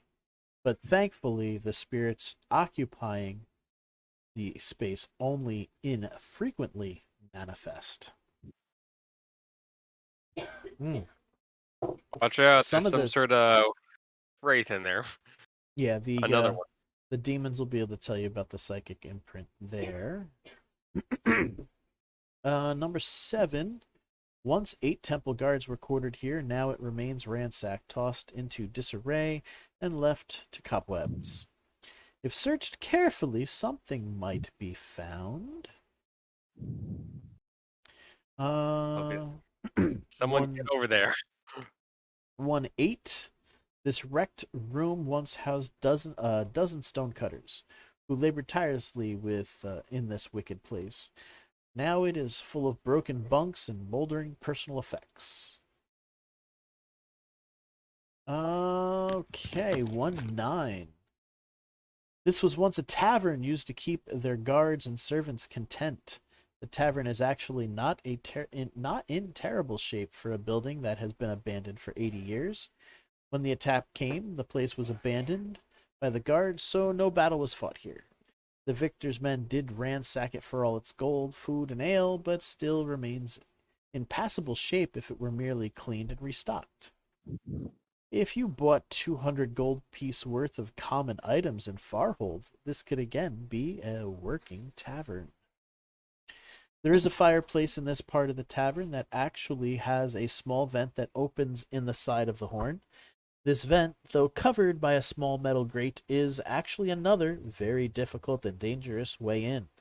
If someone climbed 200 feet, DC 15, and pried off the grate, strength of DC 12, they could climb down the flue and into the fireplace. Only a medium-sized creature or smaller individuals could fit through these tight spaces. 110 is another part, still part of the tavern. This is the second part of the Death's Head Tavern, connected by 1/9 through the open archway. 200 gold piece noted above would also repair and refit this place as well. So 1/9 and 110 could be fit. There is a bar here and a small grill. I think we found our base of operation, lads. Mm-hmm. 111. This wrecked room once housed a dozen servants of the temple. Now is full of broken bunks and moldering personal effects. 112 is the guard barracks, another wrecked room where soldiers were once quartered. Let's see. 13 is the acolytes' quarters. You will be able to see that there are actual like signs denoting, giving some representation of what the rooms are. So that's why I'm giving like the titles of the rooms. Once acolytes of the tower of the lower temple were quartered here, their quarters are now just as ransacked and abandoned as anywhere else. There's one fitting room that is remarkable, and it can be found if the room is searched. What? Oh, there's one thing in the room that is remarkable. Okay. Well, I shouldn't- thankfully, it didn't. Shouldn't have read that. At least Too it didn't late. say. At least it didn't say what it was this Yeah. time. Yeah. I'm using the massive scry, so it's just like Alfred notices something off. Someone go over there. Well, actually, yeah, you know, because like you're searching. I presume you're probably like searching each room and whatnot as you're. I'm taking doing it, you know. I'm taking a 20 with my perception of plus 17s Yeah. to scry each room. So yeah. So I'll be able to I'll run back through and let everybody know what the stuff to be found in those rooms, as long as there's no monsters. Excuse me. So as far as we're aware, we still need to try talking to the Wraith, by the way. right? Yeah, there's Yeah. the Wraith, the Psychic Imprint, and wasn't there a third monster the demons told us about? Wait, Psychic Imprint. The psychic imprint in room 11? 6, I 12? think it was. Right. Yeah. That'll be something Alfred has to help with. All right. So... How can I stab a Psychic Imprint? No, I Like- mean, wait, hold on. With your occult skill unlocked, do you only have the psychometry thing? No, I got a few others. I got There you go. I feel like one of them is attempting to communicate with spirits. I think. I'll have to look that up. Okay, let's see. Can I do that? Oh, I can examine their skulls to do stuff. Well, if they're a ghost, that's not very helpful. Yeah, it's a psychic imprint. In other words, it's just like emotions that. Oh, it's not it's one a psychic person. imprint. It's not really. I don't think, because they didn't give any stats on it. Just said that there's a psychic imprint there. So maybe cleansing it of bad karma or whatever might work. Something to look into, because I gotta see what the. Because it didn't really say that there was a enemy. Okay, in yeah, the room. I misinterpreted. Honestly, what I thought you were when you said psychic imprint, my very first thought was, "Oh, there's a fucking haunt in there." Great. Basically, well, let's see. haunts are in Pathfinder are like basically so ghosts. There is ghost an traps. event. There it references. It says see Act 3, Event 10 below. Okay, so that would explain more of the psychic imprint. So I'm just gonna go over what all the rooms are and everything. We can figure out which rooms, and then figure out which rooms you want to go to take care of, and go from there. So we were up to 14. Okay, so we got 14, which is looking like Acolyte's quarters.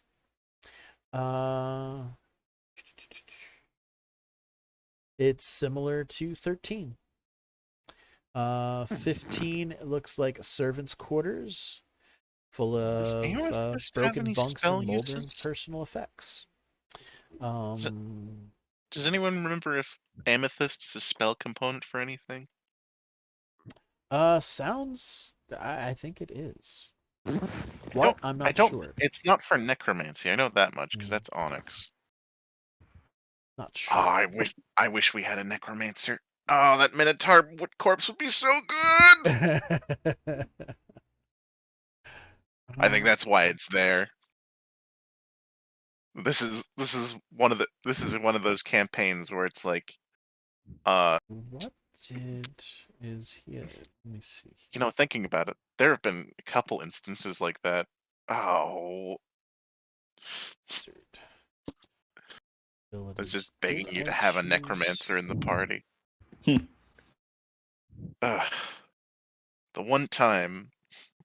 Oh, that's right. I took Universalist, not Necromancy. Oh, I can wait, still you took get necromantic spells once I'm high enough you level. took Universalist? I always do. I don't know That's- why, but I always do universalist because I don't want to deal with the specialization. I'm gonna be real with you. The whole reason you go with a specialization is because you get those extra spell slots, dude. Yeah, you get extra spell slots, but And I've frankly, always multi-classed. If I had like just a character that I was doing straight wizard, I probably would Mhm. specialize in a class, but usually since it's more taking them for utility, I go with universalist. So you got access honestly, to I'd possible almost say access that to everything. I'd almost say that it's more worthwhile to go specialist when you have the when you're doing utility. Just don't take the like transmutation as your Right. forbidden school. It's also not as harsh as it was in 3.5 either, which is Yeah. nice. But You yeah, can he's still universalist, so he's not a necromancer. But he's only second level wizard at this point anyway, so that wouldn't Oh. give him like animate dead or Yeah. anything. So you don't get that animate dead until fifth level wizard. yeah. So 16 is the lower courtyard. This large So it courtyard doesn't have was necromancy options. once the central gathering place for guards and servants who served the priests in the levels above. Courtyard least buzzed with activity tutorial. day and night, but those days are long gone. Now the place is empty. The only hint of Yeah. former glories is a magic fountain that still produces fresh water. It possesses a moderate transmutation aura. Guys, The we have fountains- infinite holy or unholy water because we have a fountain of infinite water and a infinite unholy water generator. What There the you go. fuck?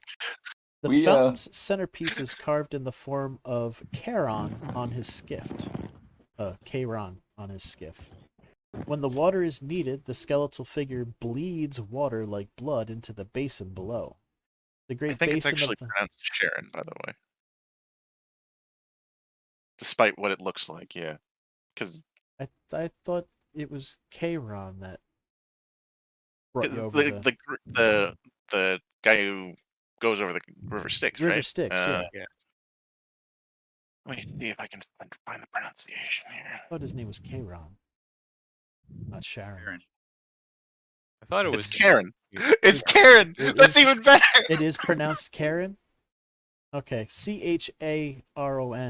That's what they've got written here. I always thought my mythology teacher had told us it was Charon. No one- It's Greek. It's Karen. uh, Karen? Okay. Literally Greek to me. The yeah. Great Basin of the pool was it? holds Latin, 100 gallons of water, and when it's Yeah. depleted, the basin is replenished at the rate of 1 gallon a round.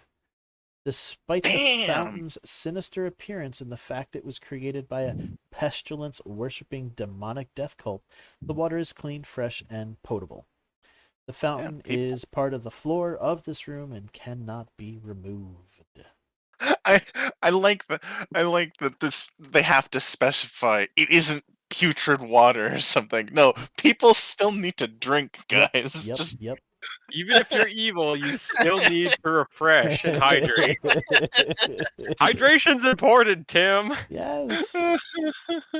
All right. 17 is the armory. The chamber once stored weapons and armor for the guards of the temple. Now it's holding little more than a few broken racks. And this is probably all in the king's treasury now. That's a shame. 118 says it is an alchemist's laboratory. This was Whoa. once the sons, or the Pale Horsemen, sons of the Pale Horsemen. This was once the Sun's alchemical laboratory, where their many poisons and pestilences were brewed and perfected. Wrecked So here's the during- question. Uh-huh. Oh, you were actually right about to say it. Go ahead. Wrecked during the victor's raid, broken glassware and alchemical equipment litter the floor. There are items of interest among the junk. Right now, So you can see that there's still survivable things in their room. Lying have good- upon the stone slab in the center of the chamber is a broken, ruined former defender of the horn. The alchemical golem Artephius. Artephius was defeated by the knights in the service of Victor and then dragged back here by to be repaired by the last few remaining sons of the Pale Horseman.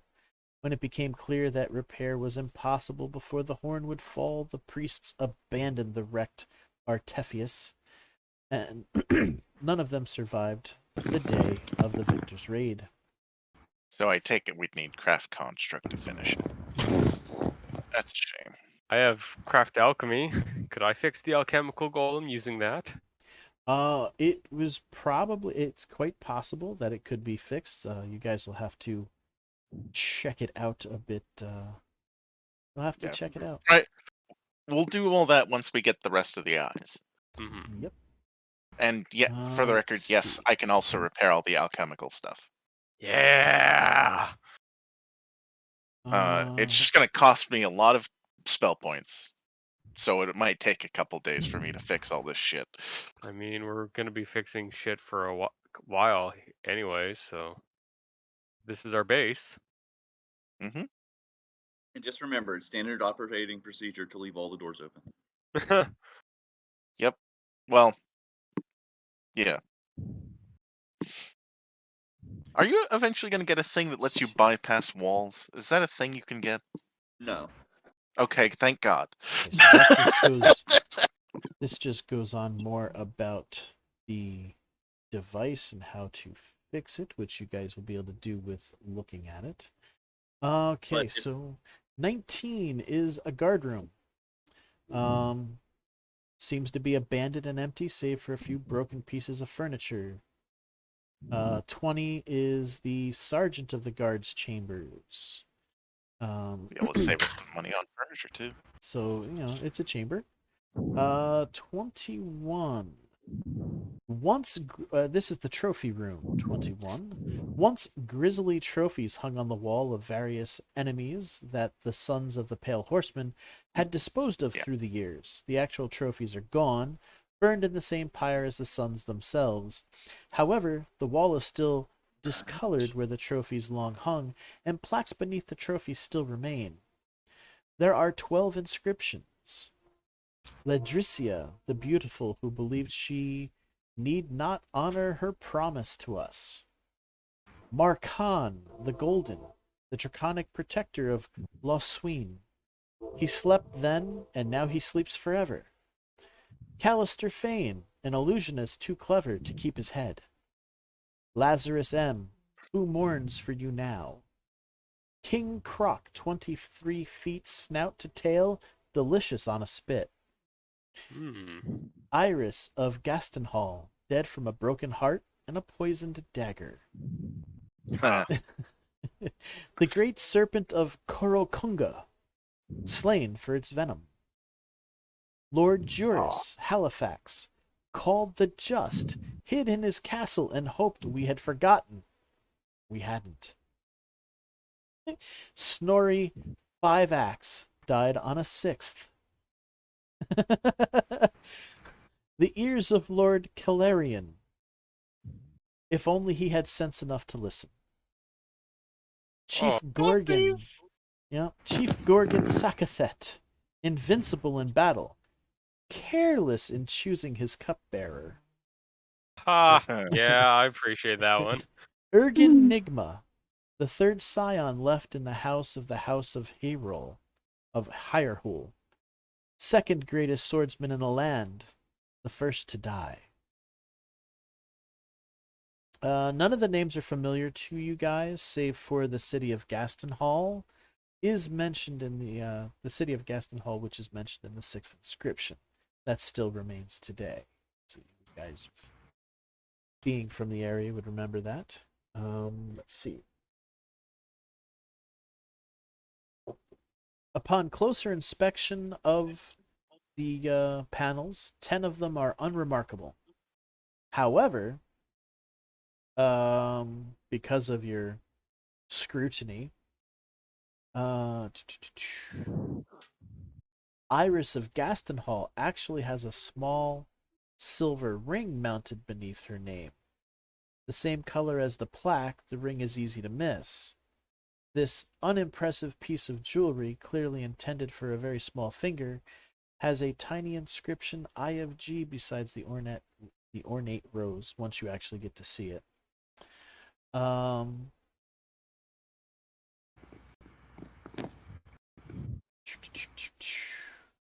seems like it would have been important there, or it's there for some reason. But you're able to see that there's something in the edge of the plaque, and also you're able to notice that the nameplate of Ergonigma, or Enigma, is actually I a get fake nameplate. If Yeah. the nameplate is pulled, well, you'll have to inspect the nameplate.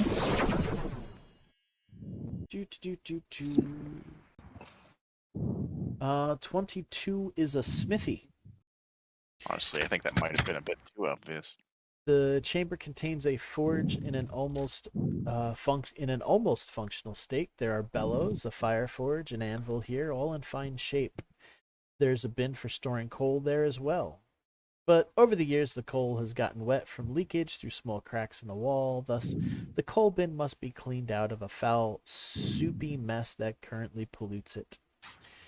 Let's see. If the coal bin is cleaned and restocked, a set of smith's tools purchased in Farhold for 5 or 55 gold pieces, masterwork, it could be perfectly functional once more.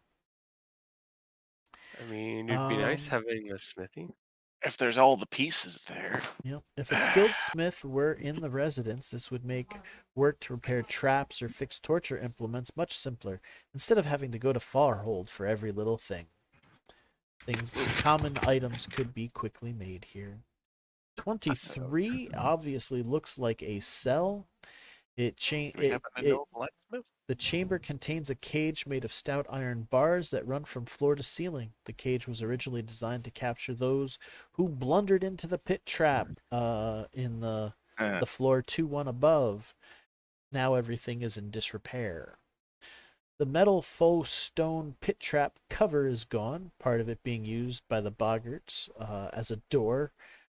So now there's simply a chute in the ceiling that leads to level 2 above. The lock is broken, and the door just simply hangs open. It is fixable. It could be, rather easily. Let's see, 23A. Oh, that's the outside section. In the southern wall, there's a set of 3 heavy iron rings. Perfect places to hang manacles to hold prisoners. Of course, they can be purchased. Or made. 24. Yep, go ahead. For the record, I can repair 9 things a day, roughly. Well, So to it'll be take a little fair, bit. a lot of these repairs, like, it's like, okay, this will be 50 gold or 200 gold. Like, we have a lot of money. We could probably This is true. refurbish this for less than 1,000 gold if you assisted in repairing the more delicate stuff. Yeah, so oh my god, that's horrible. That is horrible. The idea of having The storm on 2 fucking levels. storm. Oh, that's horrible. That's awful. No, we don't want to constantly live in a storm, We want like a place where we can Well, be you gotta dry stay and alive. warm and comfy some days. Yeah, you can stay a level up or close your door. Kills all the servants. Let's be fair here. We could still have all the access points, but he just doesn't have it on all the time. Like he doesn't have to have it running nonstop. But would he? I don't have to. You are correct. I mean, yeah, you probably still would though, wouldn't you? All right, so 24 seems to be a prison guard room. Once used as guard rooms, now empty. There is a spray of dried blood in the corner. Is there a corpse? No, there's no corpse in the room, but you can tell that it's like 80 years old. But I guess there's just they're describing a long dried spray of blood in the southeastern corner. I think 80 years is enough for like even the bones. Well, no, bones wouldn't Well, Bones remember stay for they centuries. pretty much Yeah. burned all the right. all the Yeah. humans Oh, and God. whatnot. They burned off, with the exception of the Minotaur so far. Don't talk. 25. Once the pride of the priesthood of the Pale Horseman, this torture chamber is now in sore need of repair. Wrecked by the victor's men, the chamber has remained a tangled pile of neglected metal and splintered wood for decades. Hmm. Okay, Though that's it's possibly repairable. We can go into more detail on that if you guys wish to at a later date. All right, guys. Only one way to fix all this. We need a montage, Disney-esque. Some like cheery music in the background while it shows us like mopping and sweeping Well, and dusting there's and hell untangling no. going everything. to be that We're actually doing an 80s montage. yeah, that actually montage. kind of What the hell are comes you up talking about? as part of the game mechanic once we've cleared out the floors, made negotiations or whatever, and start the ritual. The ritual's gonna take, I think it was 200 days. Oh my. Yeah, it's a really long ritual, and in that time, you're Oh. going to actually create and run an evil empire. Or an organization. I'm sorry. You're going to start an evil organization where you get to make money through legitimate or illegitimate means each week, and so on and so forth. Get to make the traps, repair stuff, and everything. Oh, that's Because exciting. while you're doing the ritual each day, there's an appointed time of day where you're going to have to do the ritual each day for those 200 straight days. The time in between, you may have to defend because something's going to happen. It's going to attract do-gooders and bad guys alike. But you don't know that Well, yet. I guess we just have I posted at the front door then. Yeah. Oh my god, I could invite the rest of the quills here and have our murder cult join us. You need some professional assassins on the payroll? I can bring my buddies over. We will stab for coin and or booze and cheese. Mhm. Yeah. We'll see if So, we can get cheaper recruits first. 26 looks like it's a holding cell. Rat men? Ooh, Ratman. Cheese? What? Oh yeah, like Alfred would go on to this. No, that was meant to segue. Alfred's like, yeah. So these farmers, they were sure that their neighbors had run off with their daughter, and they didn't really have a lot to pay us with. But they were cheese farmers, so they gave us like 5 giant wedges of cheese. So we went to their neighbors and we killed everyone, and we found the daughter and we brought her back. She was a little traumatized, but we got 5 giant wedges of cheese out of it. It was all good. So now you accept cheese as payment. I mean, like we still got to murder a bunch of people, so that was part of the payment. There you go. And we looted the other farm while we were at it, so Yeah, I fucking saw that. Loves that thing's crazy. So 26 looks like a holding cell because there's a stout iron door with a small barred window which controls entry to the plain stone cell. The door once had a fine lock but was smashed when the door was kicked in by a Darien knight. A replacement lock could be gotten or created. Inside the room are metal rings set in the wall that could secure manacles enough to restrain either 14 medium-sized prisoners or 10 medium-sized prisoners and 1 large prisoner.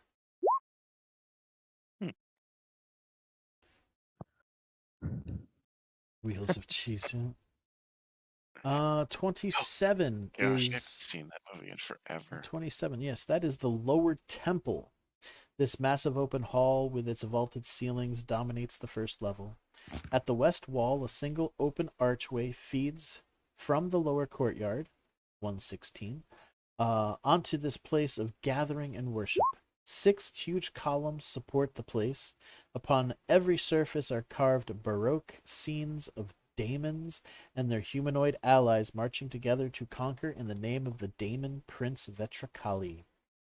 While it has a mark B and you see a stairwell there, let me get back to the objects and tokens here. While you can see that stairwell, that is the secret stairwell that you went up. So it's actually inside the column. There's no way to get into it. You guys are just spatially aware that that's there. Let's see. 27A, where the altar is up here. Here sits a large stone throne decorated with scenes of demonic victory over angels. It radiates a moderate conjuration aura. At its base, in a small script, is a nonsense word in Abyssal. Do you speak Abyssal, Alfred? Yes. Okay. You see the word Yah, Y-H-A, in Hmm. Abyssal. Don't say it.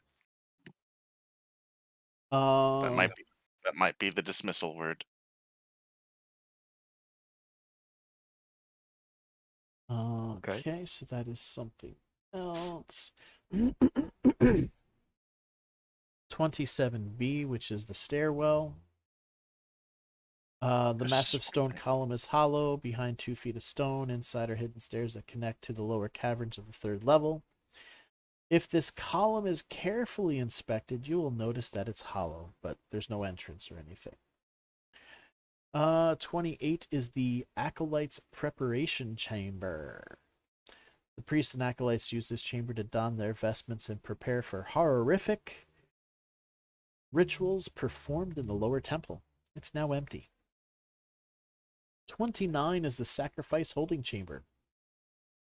This was once where sacrifices intended for grisly rites of the lower temple were held. Now it is merely an empty chamber.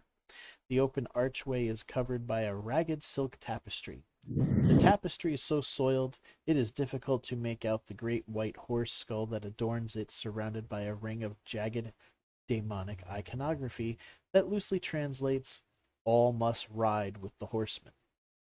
Hmm. Okay, that is all of level 1. Moving up Whoa. to level 2. Great Goga Moga. Oh, this is ginormous. Let's see. So 2-1. It says the right eye. The entryway to the 2nd level is accessible via a small winding stairway that hugs the side of the horn.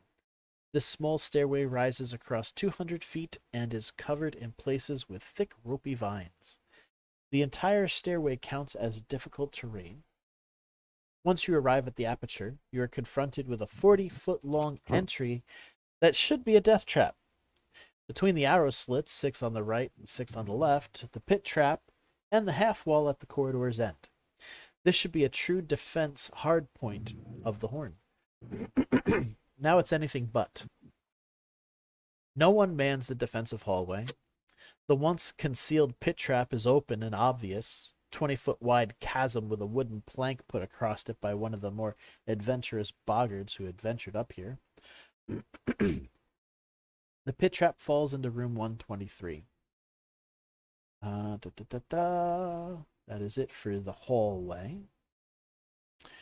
2-2. This empty guard room connects to the Temple of the Priests, 220, by the only obvious door, and the entrance hallway by a secret door. It is otherwise empty. 2-3 is an empty guard room. 2-4 is an empty barracks. The only thing you will notice in there is a scrap of paper in the room. Can't read the piece of paper from where you're watching through the Eye of Vigilance, but there is a scrap of paper. I prepared explosive rounds today. Yo, Woo! someone go get that. 2-5 looks like another a capture pen. Cage is directly above the entranceway to the 3rd level. Unlike the other pit trap in 2-1, this trap is still working and in order. It drops down into a cell with a good lock. The lock current sits open with the key sticking out of it. Otherwise, the room is empty. Oh, okay. So yeah, 2-5. The space C must coincide with the carpeted area. Yeah, it coincides with the carpeted area of the 3rd floor. You look up there. Let's see. 2-6. More barracks. Seems empty. 7 is the statuary graveyard. Once the courtyard 216 was decorated with statues of priests and daemons, the knights smashed the statues and piled them here. A successful perception check will note there is 1 extra stone head in the room.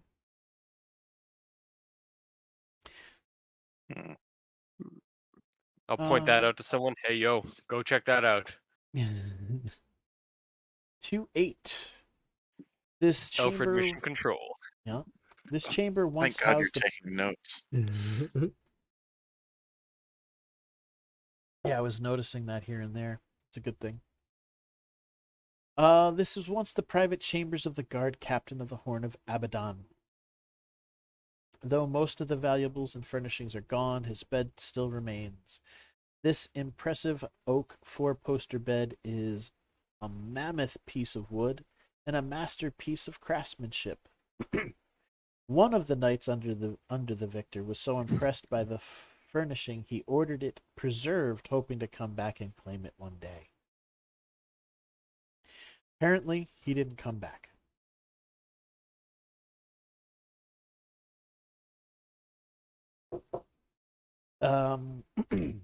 An appraisal check would let you know what this is worth. If you wanted to know. Add it to the list. Right. You know this piece is worth over 2,000 gold. Oh! You're not sure exactly how much, but you know you could get at least 2,000 for it with that check there. No, I'm sorry. Was it the painting or the bed? The bed. The actual Okay. 4-poster bed. It looks like it's actually made out of one piece, and it's so well made. We could actually sell this, as opposed to a lot of the stuff in here. Yeah, you could sell it for money. Somebody, I'm sure, would love to take it. But we will see. I need to take a break a moment and go refill my mug so I can continue talking. Be right back. Oh, that's right. Me and Loves have been looking over the new talents for a bit here, and I just remembered that they added lethal teleport. When you use unwilling teleport, you may cause unwilling targets to be teleported into locations which are not in open areas or on solid surfaces. Targets of such creatures receive a +4 bonus to their saving throws to resist such effects. Creatures teleported into the air fall if they lack some means to fly, taking falling damage as normal. Creatures teleported into occupied areas are shunted out, taking damage as normal. So now I can teleport people into walls! Well, I mean, Cool. not yet. I need to have the talent, but I could always use the prodigy thing for that if I want to. Although honestly, I might get this as my next talent because it's really useful. No, teleport him straight into the ground, straight down, or straight up. Like straight down. That there could be some, little cavity that has no air, and then they get shunted, but then they suffocate to death. Ooh, that's rough. That's a good point. Rough, buddy. But at least your girlfriend didn't turn into the moon. I like the idea of getting another range teleport and just teleporting somebody like miles in the air. But falling damage caps at 20d6. This is true. So miles down would probably be better because I don't think there's a cap to shunting damage. All right, I'm back. How far is the center of the earth? How many licks does it take to get to the Tootsie Roll center of a Tootsie Pop? Actually, is there Let's a cap find out. Is there a cap on shunting damage? Let's see. No idea. 1, 2. Well, it goes to the 3, nearest crunch. open space. Mm-hmm. All right. if you can do somewhere between 5 to 70 kilometers, you skip the crust of the earth altogether and go into the mantle. Jesus. And there's got to be pockets of air, like not air, but open space in there somewhere you'll be shunted into if you go deep enough. Like you won't always go directly to the surface. It's like there's got to be a little cavern or something somewhere. If the target Between- arrives in a place that is already occupied by a solid body, otherwise the target takes 1d6 points of damage and is shunted within a suitable surface within 100 feet. If there's no free space within 100, the target takes an additional 2d6. If there's no free space within 1,000, Oh, oh wait, no, it's 1d6 within 100, 2d6 within 1,000, and 4d6 if there's no free space. And If there's- and above a pool of magma if sufficiently deep. So and the target takes an additional. So there is a cap. That's sad. I'm getting Minecraft flashbacks. Just keep going down until you fall into Oh. a river of magma, lose all your shit. That's why you don't dig down, unless you have some form of lava immunity. Anyway, sorry, Ben's Alright. back. Hello. Yes. All right. So 2-9 is the Beastmaster's quarters. This room once quartered the Horns, Master of Beasts. This chamber was thoroughly ransacked and then set afire. It's now choked with ash and rubble. Still, if searched and cleared, there are 3 stout lengths of chain bound to iron collars with good locks, large and strong enough to cage a wild beast, for example, a dire tiger. There's also an intact mural that shows the Master of Beasts' greatest triumph. This mural shows 2 strange-looking horned, clawed, bear-like creatures being summoned from the nether planes and bound using plates of iron. You guys don't need to figure that out. You've met the demons. It looks like Hexer and Crester, Hexer and Vexer. That's Wow, why their names are and, dumb and not uh, demonic. And realizing that Did he train them to be that cordial? a knowledge would be- planes check will reveal that these creatures are greater custodemons. A knowledge arcane check will reveal that the plates of iron are inscribed with their true names. Alas, the mural is not detailed enough to reveal their true names. And you guys basically can figure out that this mural depicts the binding of Hexer and Vexer. The iron plates are actually the fragmented amulets that they wear about their necks. Possess the other half of their amulets, and they will serve you. It's a good thing they're. Even though we don't have the amulets, it's a good thing they're cool with us. For now, they mean, are that's fair. they're not bound We to should- you. They're only looking you at short as a means to getting Vetricali back at this point. We should find those amulets as soon as possible. Let's see. Scry for the amulets. Number 10 is another barracks. Number 11 is the antechamber of the Master of Acolytes. The chamber has a human skeleton nailed to the western wall by a spear with a broken haft. Written call it a above the barbaric. impaled skeleton is the phrase, "The Master of Acolytes, stealer of children. Let all who would turn to darkness see his fate and return to the light." Other than this grim display, the room is empty. 212. The Master of Acolytes' private chambers. Once this chamber housed the finery and furnishings of the Master of Acolytes. It was ransacked like everything else in this level, but in this case, the ransacking, including smashing murals that showed the Master doing his wicked business and going amongst the people of purity to steal children to serve the suns. The knights were so vigorous in smashing the murals that there's now a sizable hole in the western wall. Through this hole came the aggressive greenery of the Care Briar, and now vines and creepers fill this chamber. The hole is clogged with foliage, but still could allow someone of medium size to cut through and enter here. Ah. 2 of the Care's more exotic inhabitants have already done this. Let's see. Would that be something that would be noticed? Yes. A pair of oozes have crawled in here. Dungeoneering would be able to identify the types. If anybody wanted to roll a dungeoneering check to see if they can Let me see. Do If I I can have that out. Dungeoneering? Oh, right. I only have knowledge and ability. I technically have that, but it's only a +3. Well, it's better than nothing because I don't think, unless somebody else has something. I'm pretty Wait. sure Grumblejack. Grumblejack. Oh, natural 23. So, well, we don't need anybody else to do that. These are Hooray. Verderous oozes. Let's see. As most oozes, let's see. Okay. They've But got for next most. time, I have dungeoneering.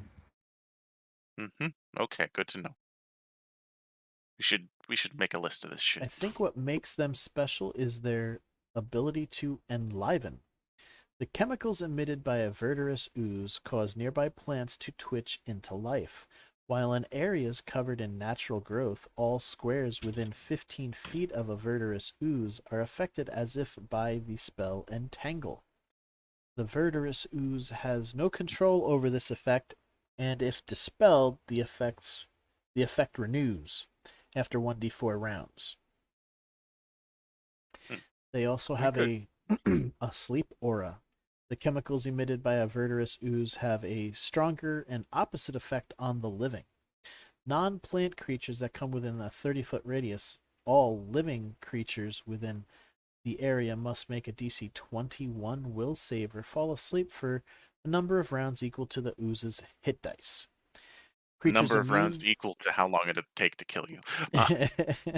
Creatures immune to poison are also immune to the effect, whether or not the save is successful.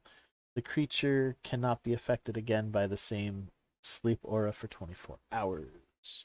It's a non-magical sleep effect. Oh shit! I actually have a thing that can let me, or I could get a thing that lets me hit ethereal things. Nice. So yeah. Well, you know what we ethereal should do? aura. We could capture the oozes and use them as some sort of natural deterrent for some of these secret passages. Wait a second. There's a hole in that wall, is that right? So that's kind of, they're plugging that wall, sort of. Yeah. Yeah, it's but more I could likely also that's how do they that. got in. The plants are plugging the hole, but they most likely got in through that hole. Right, but Right, they serve I as think a defense for anyone coming in through that hole, is what I'm saying. It is at this point, yeah. Yeah, but we We can should- also repair that hole. So Yeah, I was thinking like we could make some sort of outdoor funnel and put the oozes in the way of that or something. or just put them in a jar and stick them in the alchemy lab. I mean, yeah. Or we could just seal up that door so it's just a false entrance that they come in, get whacked by the oozes, and find they can't go anywhere from there. We can do that for now, at the very least. Those might work. 13, 14, and 15 are what looked like they were once quarters, currently empty. 16 is the upper courtyard. This large courtyard with its 40-foot tall dome was once the center of social life here in the Horn.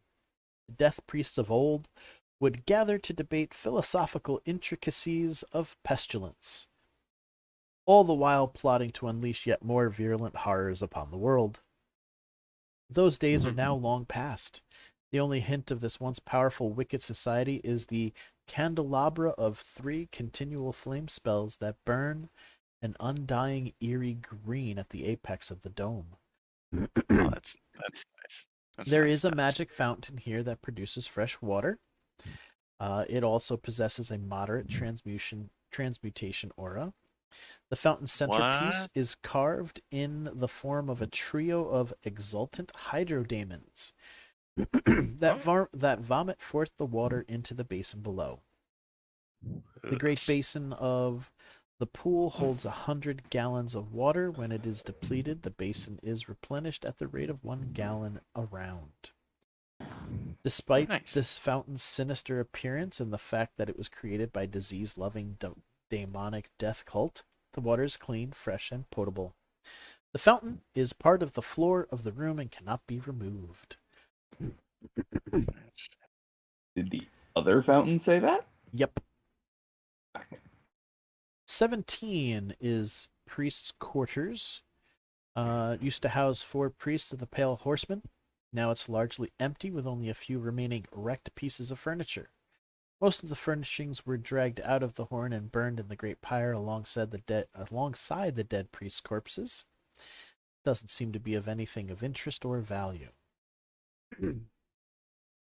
18. After the raid upon the Horn, the victor and his knights occupied the place for weeks. Largely, the soldiery camped outside the Horn, believing the place to be cursed. However, a few knights stayed in the temple to assist in completing the purge of everything, even vaguely associated with the Sons of the Pale Horseman. While they were staying here, those knights built a small ad hoc shrine to Soriath here in this chamber. The knights' courage and their sincere prayers to Soriath consecrated the shrine, and it became a beacon of good in what is otherwise a wretched pit of lingering corruption. Oh, we gotta fix that. Oh yeah, no. Mhm. The minute Kelv sees that, he's gonna make a sender check against it. Little more than a plain wooden table where many candles have burned down to nubs, there is also the drawn image of the sun on the wall.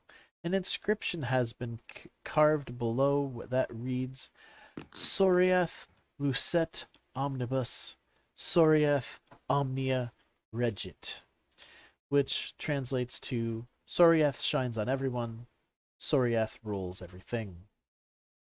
This is one of the mottos of the Knights of Soriath, rendered in an old holy tongue.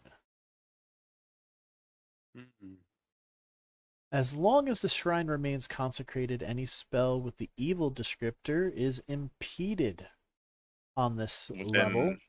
To cast an impeded spell, the caster must make a concentration check DC 20 plus the level of the spell.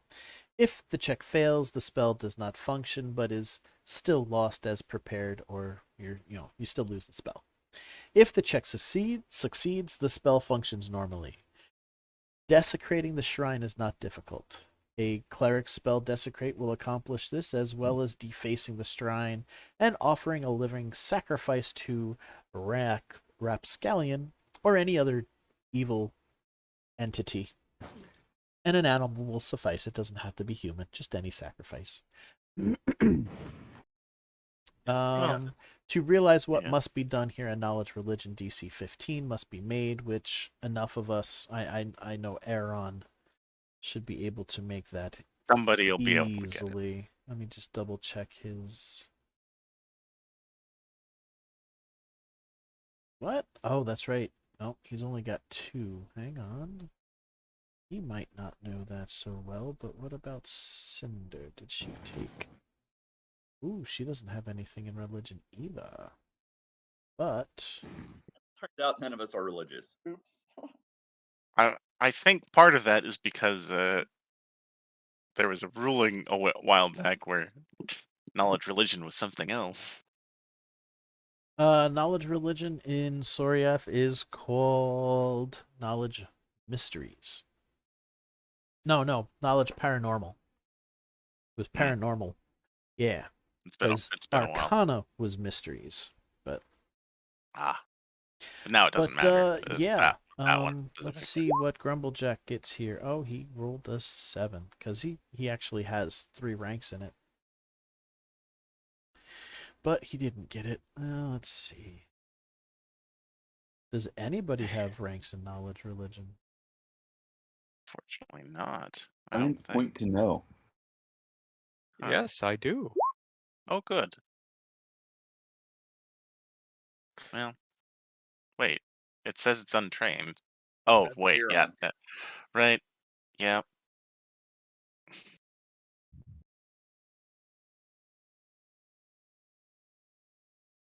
I can read. Oh, come on, Alfred. What the fuck is with your rolls today?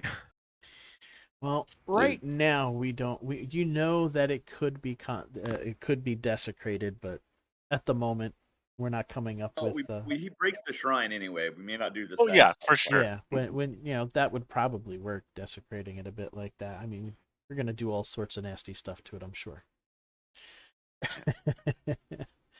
All right, so that was room 18. Room 19. These Oh, quarters. wait, don't we have a Boggart Oracle downstairs? Yes, you Yeah, do. we can ask him later. Yeah. Yeah.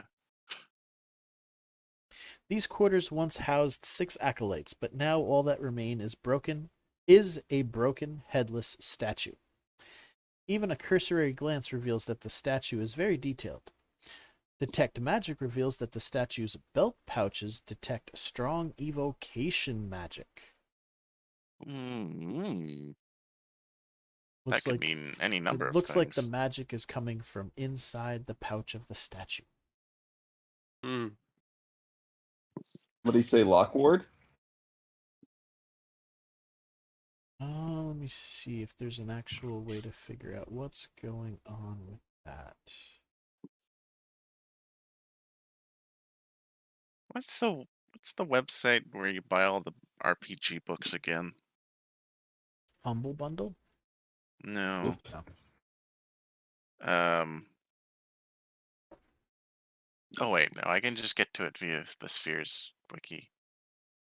My brain's just melting. Yeah. Looking at the statue, it is so detailed that it almost looks like it was actually a person once. Oh Wink, wink. boy. Hey, that extra head goes here. Oh my gosh, a fucking like an actual flesh to stone thing. Damn. I haven't Right, seen one of those in a so while. the rest of what that mentioned, well, let's see.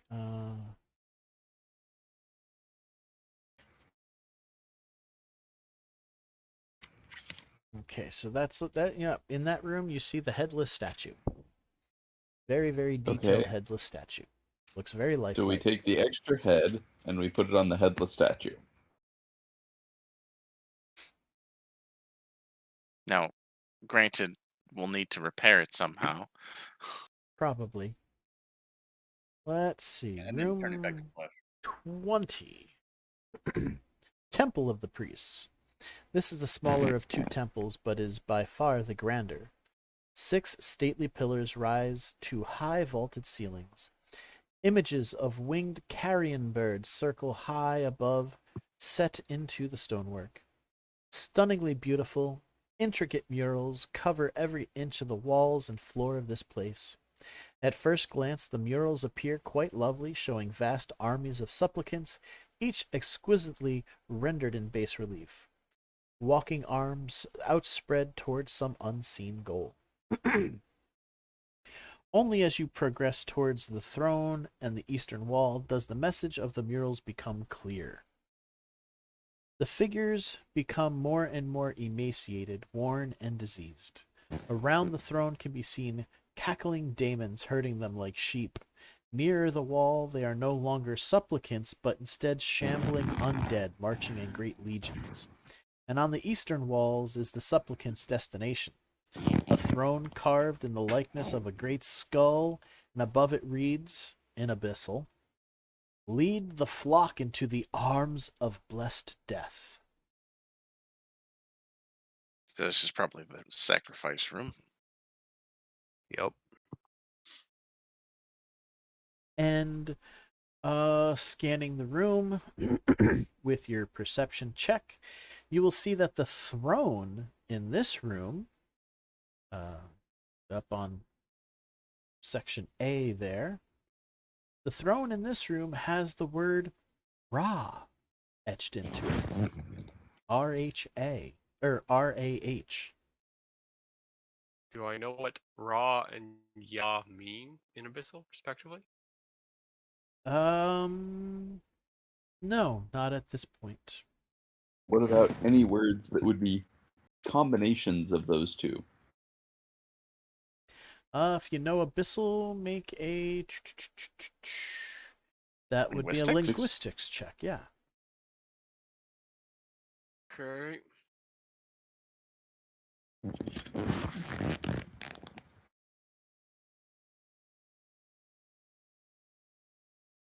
I will assist someone who has higher than a 5. I have a 12. Your 8 another boosted me to your roll because I rolled a 7. Okay.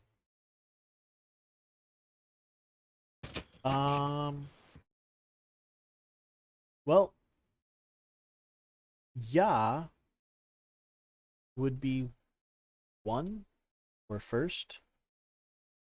Ra would be 2 or second.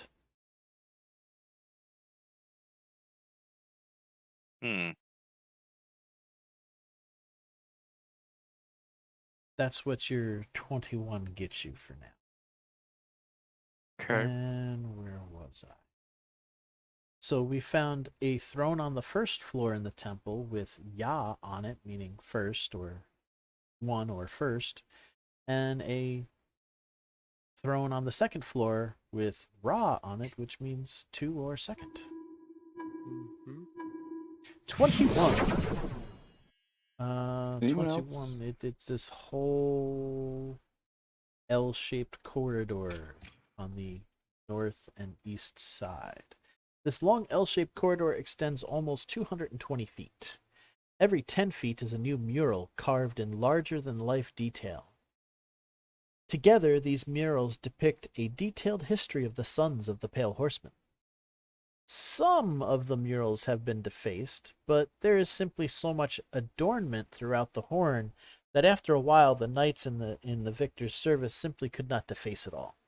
They instead contented themselves with annihilating its defenders.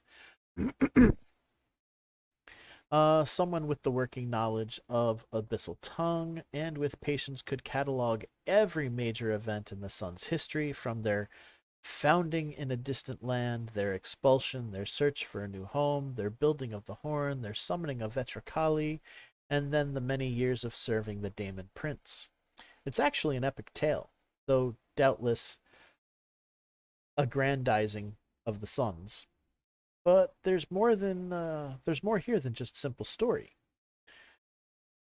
When you guys take the time to carefully read the murals, you'll realize that there are detailed rituals described in there.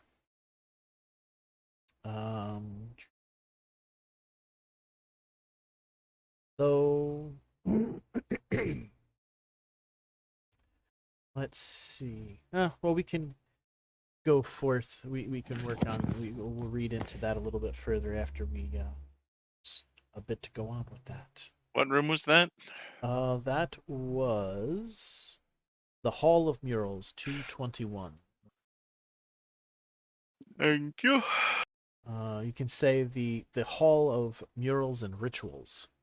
It looks like there's a number of rituals there to be figured out. That I'll give you.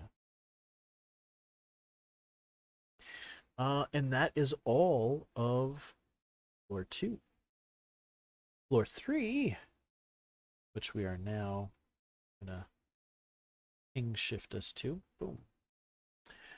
Let's see. 3-1. No stairs rise to this grand archway. 3-1 is where the red carpet is here. It's covered up because I had to cover up what was hidden. But since you guys didn't go that way and you're scanning it this way, you will now know what's going on. Yeah. No stairs rise to this grand archway. Instead, to enter here, you must either fly or climb. To climb is no simple feat. The entrance rises Teleport. more than 200 feet above the cavernous entry of C1 far below. The easiest way is to climb from the entrance to level 2, the right eye 2-1. This still involves a 90-foot angle descent with adequate handholds. It is far easier to fly or levitate to the entrance, though. The landing platform is baroquely adorned, with every surface decorated with countless daemons, tormenting and triumphing over mortals foolish enough to oppose them.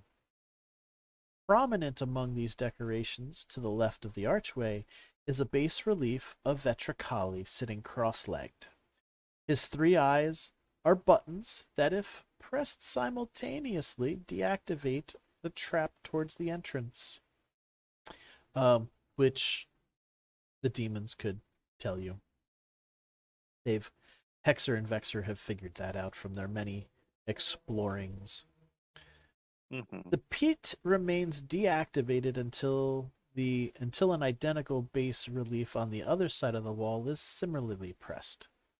This mechanism can be found on the wall, blah, blah, blah. Once inside, the entranceway is a large hallway with 5 doors. 2 to the east, 2 to the west, and 1 at the other opposite end to the north. The Baroque decoration continues, and everywhere is found bas relief carving showing the doings of demons. There's a great deal of abyssal writing here as well.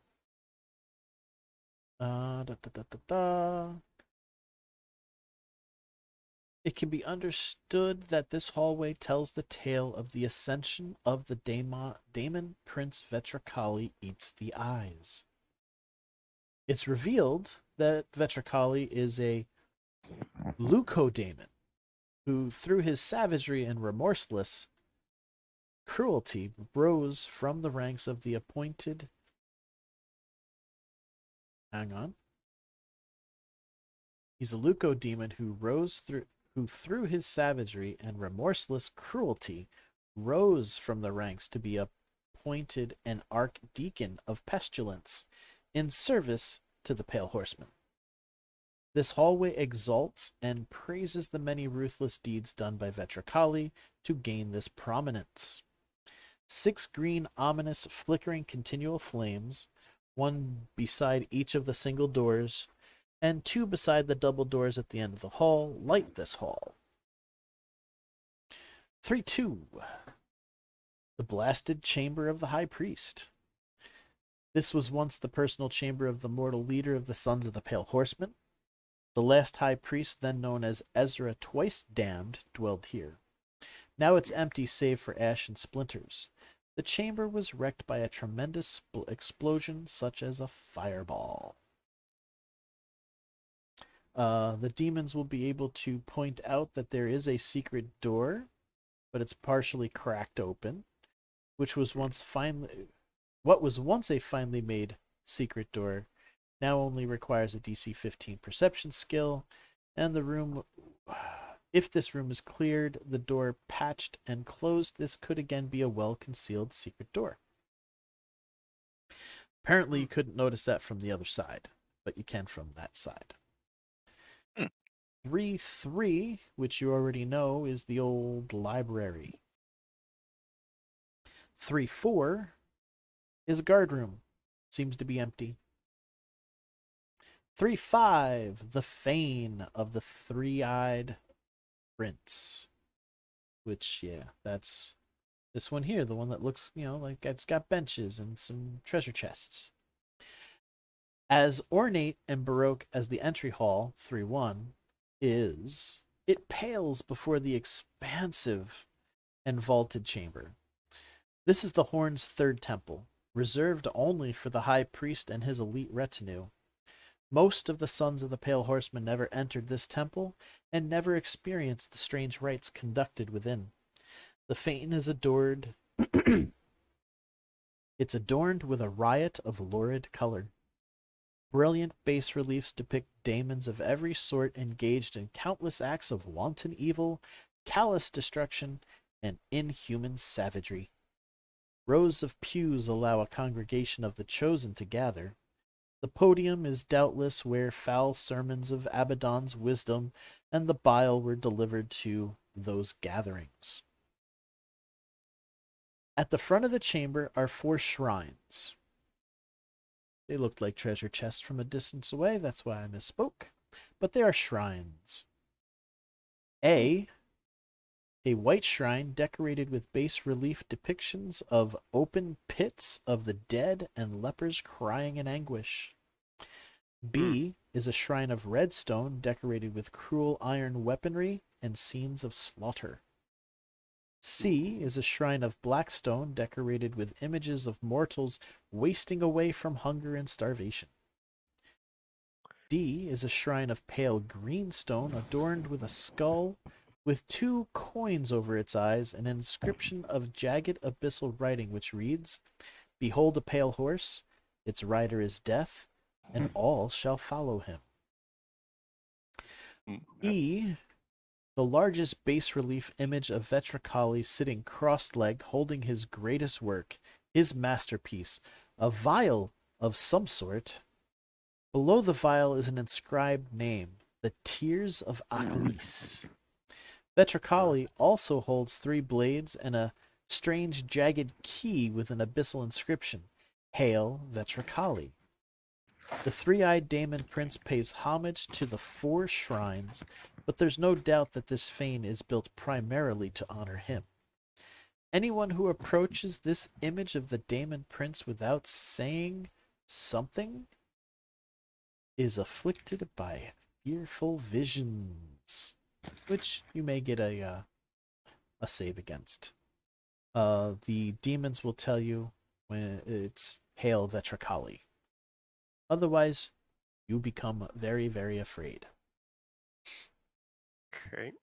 On all other walls are litanies of the deeds of this monster. It was Vetracali who crossed the great void and came to the prime material plane to establish the Sons of the Pale Horseman. It was he who oversaw the construction of the Horn of Abaddon, and it is because of that the horn superficially resembles this horror from another world. There's a secret door hidden in the east wall. It is well concealed, but radiates a strong conjuration magic. So it's weird, like when you're doing your checks and whatnot, you'll see that there is a door-shaped magical emanation on the wall, which you had noticed that there was the secret door from viewing before.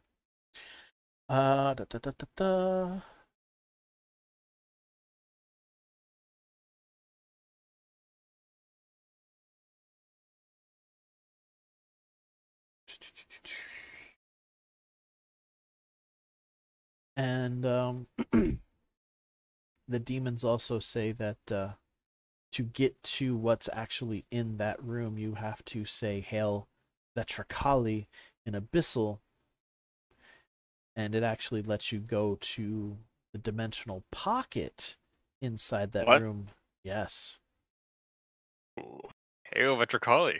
3-6 actually has a dimensional pocket where the treasures are stored. Because 3-6 is actually a treasure vault. Yes! Yes! But it's also where the Wraith is. Okay, so I think now's a good time to try and talk to the Wraith. Well, hold on. Let's finish. We got a couple more chambers to name off Fair here. That was number 6. Yep. Okay, so 3-7 on the other side. That is an antechamber. Priest once waited here to greet visitors. Now it's empty.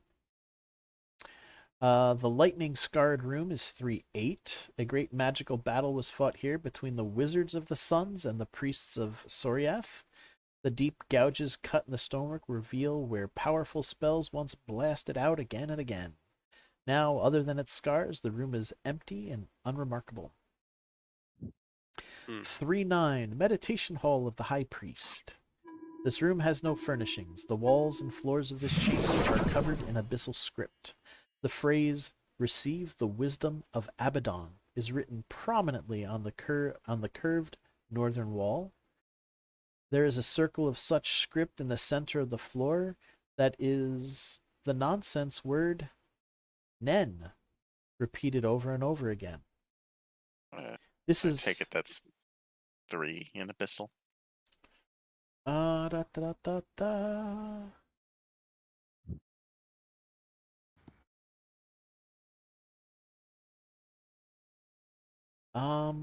It is the word Nen repeated over and over and over. But I got to give me a moment. I gotta go back and see where No worries. what it All works right. for. There's this puzzle, obviously, to do with the thrones and this meditation circle. We got to figure it out. Yes. Nen would be 3 or 3rd.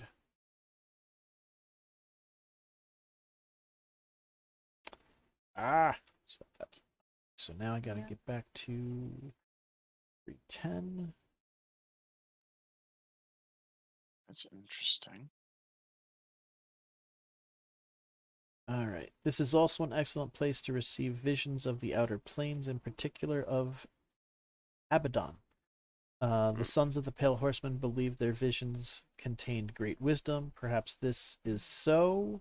What is more certain is that meditating here is an excellent way to go insane. Huh. Anyone who meditates here for more than 8 hours must make a will save. If the save failed, the character goes insane, becoming a homicidal psychotic. The character's alignment changes to chaotic evil, and they gain +10 competence bonus on bluff checks to hide their insanity. I don't think we were supposed to know that part. Wow. The demons are aware of this because they've been here for so long. And they've probably seen it happen once or the twice. recipient of this wisdom now revels in dealing death and killing. If the character goes more than a week without killing a sentient creature, then the character must make another will save. The character must murder someone that day, preferably in a gruesome and ritualistic orgy of slaughter. Every day they go without killing someone, they receive a progressive -1 penalty to any skill not focused on finding or slaying a victim. However, while they possess this insanity, they also gain the bonus feat Iron Will. If they already have Iron Will, they instead gain Improved Iron Will. If you can successfully meditate here 3 times, they then gain Iron Will or Improved Iron Will as a bonus feat without turning into a homicidal psychotic. So, if you can meditate here 3 times for 8 hours and succeed a DC 16 will save, you will receive Iron Will or Improved Iron Will if you've already had it. If you fail, you become a homicidal psychotic. I mean, how different? Okay, so my will is already 12, so I have a good chance of trying this. Mm-hmm.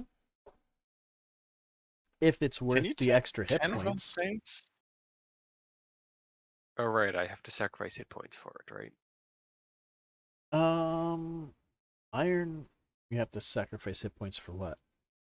Oh, no, I think, yeah, Iron Will is for will saves, I think. Yeah. Hey, Iron Will gives you like a +3 to will saves, and Improved Iron Will probably makes it like a +6 or something. Improved Iron Will lets you reroll a will save once per day. Oh, wow. There you go. Just to confirm, you can't use it to get both, can you?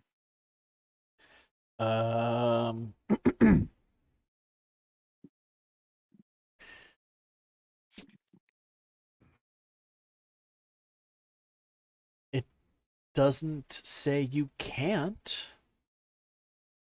But, I mean, that would mean you'd have to do this 6 times without losing your mind.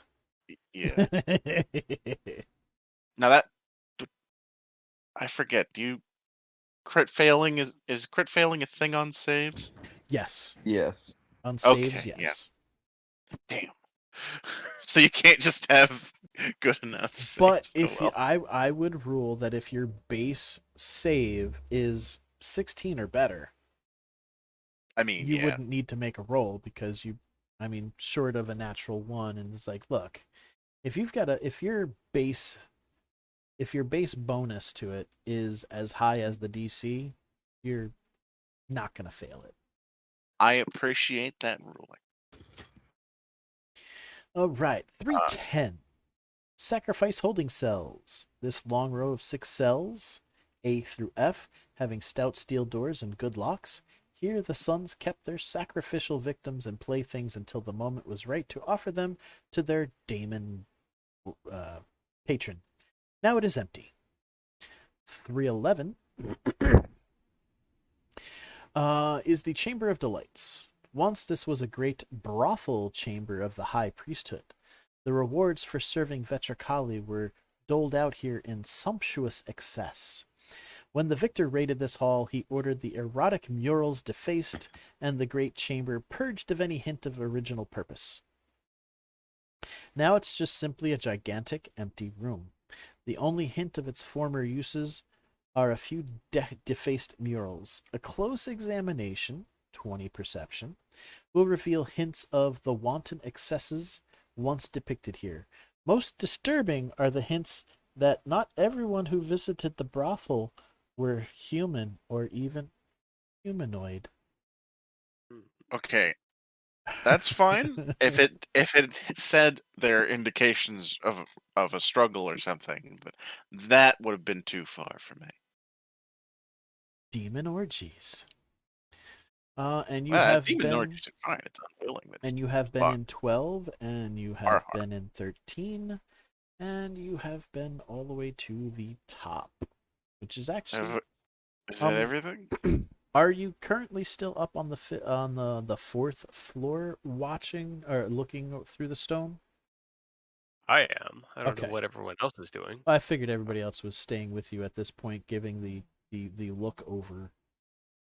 Yeah, it's probably smart. That way we can just make an ordered list of things to hit. Yeah. Okay. So why is the top I floor feel like Wraith. labeled 5, but it goes from level 3?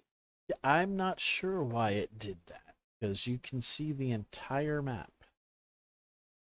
Wait, There's no only 4. There's It only just skip straight to 5. Yeah, there's 4 floors, but it's 1, 2, 3, and 5. That's Yeah. odd. Yeah. I'd say look through the book more, but this is the entire map. No, so that is the map there, and That I've is very gone strange. through the entire book, so yeah. Maybe it's just trying to imply like the stairs to get up there are really long, so it or whatever. Well, actually, yeah, it's from like a extra floor higher or whatever. from 313 to 51, that stairwell was 240 feet tall, or yeah, you went up 240 feet. Whereas each of these other floors, because of some of the vaulted ceilings, are like 60. No. Plenty of space, damn. So this place is actually pretty decently. You could have a whole community of servants living on the 1st floor and the 2nd floor. You guys could reside on probably the 3rd floor, and the 5th floor being, where the ritual and whatnot is going on.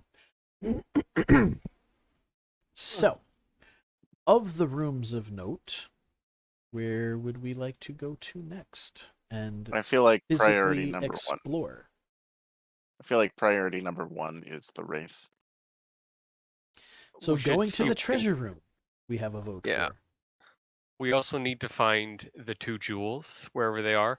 I think one of them might be in that petrified person's pouch. Also, one's likely in the treasury, just Could if be. I had to guess. Or Let's behind that find secret panel with the Enigma thing. Anyway, but I think Wraith is priority number 1, both to see if there's an eye in the treasury, and also to get to the treasury. Yeah. But also the fact that it's a fucking pocket dimension That's cool. You don't usually see those outside of bags of holding and fucking what do you call them? Portable holes. Oh god, if this was a portable hole, I'm gonna jizz my pants. Okay, Please don't. so I'm sorry, I don't get access to those very often. all right, so we have come across. Give me a moment here.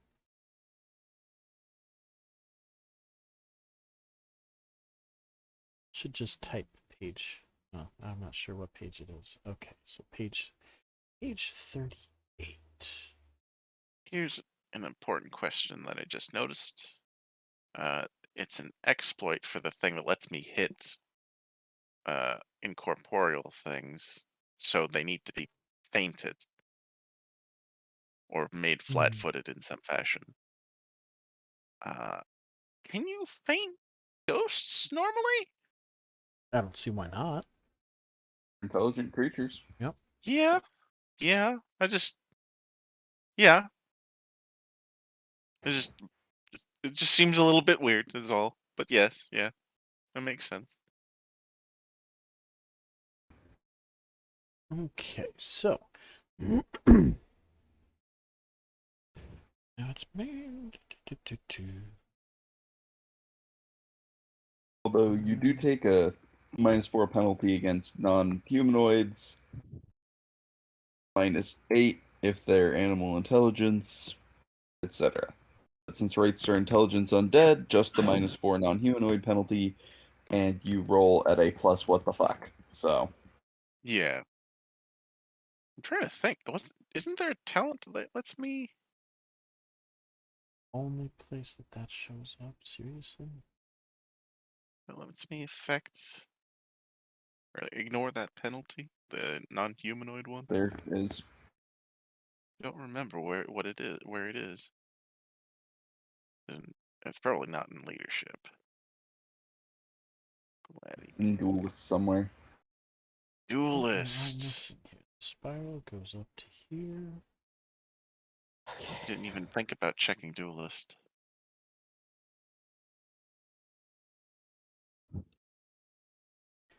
Oh no, that's for bleed damage.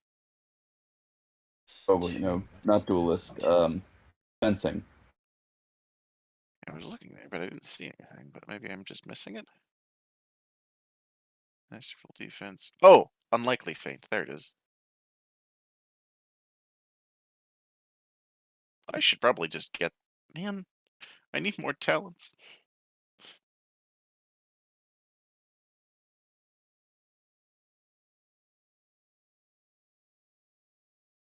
So I need to get unlikely feint.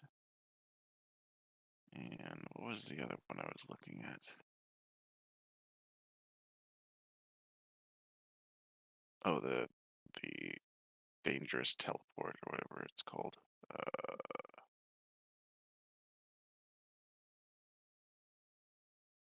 You know what's weird? I just realized what Teleport. these fives are actually supposed to be S's for the sanctum. There's 3 floors and then the sanctum. I don't know why it came up as 5-1 and 5-2 there, but it's S1 and S2. Ooh. S1 yeah, that is makes the sense. sanctum and S2. So S2 I did Oh. not read. I did not read the description. This open balcony S2. So this section where Timothy and Grumblejack are up where we are up here. So this whole section here is an open balcony. Well, maybe no, not the whole section. Just this piece that sticks out here. That's an open balcony. It overlooks the surrounding countryside. From here, you can see the other strange jagged hills that rise around the horn. The hills seem almost to be bowing as if each of these ancient stone giants recognize that they are lesser than the grand and magnificent magnificent spectacle that is the Horn of Abaddon. If someone were to be thrown off this balcony, they would fall 50 feet before smashing into the side of the horn, taking 5d6 damage. At that point, this individual would have only one chance to avoid falling further. They could try to grab onto one of the countless jutting lesser spires that thrust from the horn. They should make a DC 18 reflex save. If they succeed, they stop falling and can climb back up to the balcony using the many handholds and ledges, a DC 10 climb. Fail, and the victim plummets 300 more feet to the canopied forest floor below, taking 20 d6 damage.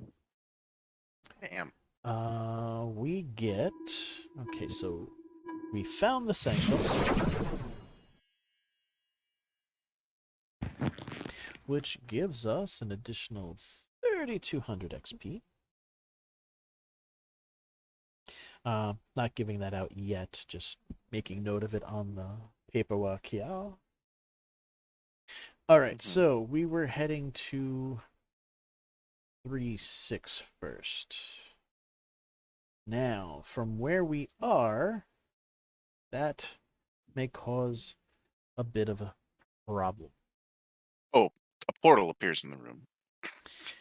How far can your portal transport you? Because you guys are like let's see. 250 feet away from the floor below you. Oh, that's a fair point. Let me look. So let's see. If I invested 2 talents into it, if I use my adaptation to get 2 talents and get long range. What's long range again? God. So many numbers. Okay, sphere of power.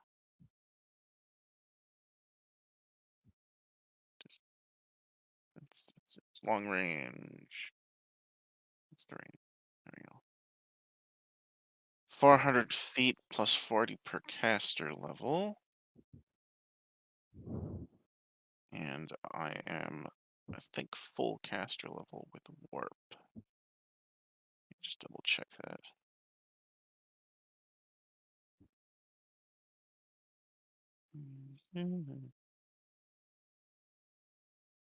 Plus 2 CL for warp sphere. And I really should have gotten something different for Gift of Magic. Or the other one. Anyway, 2 plus. Yeah, okay, so 7 times 40 plus 400. So I have 680-foot range. Is that far enough? 600? Yes. 80-foot range? Yeah, that is plenty. You should be able to teleport anywhere within from the ground up to the top. Yeah. I hate stairs. I think the entire from the cave bottom to the sanctum is only a total of 500. Okay, so let me mark that use of adaptation off. Yeah. Trying to find, there was supposed to, I thought it had mentioned the event when we were in the appropriate room, but of course it's not. We just read through all of that and none of what I remembered came through, so I gotta find where it is. 3-6. Oh, it doesn't list the, okay. Yeah, that's a little annoying.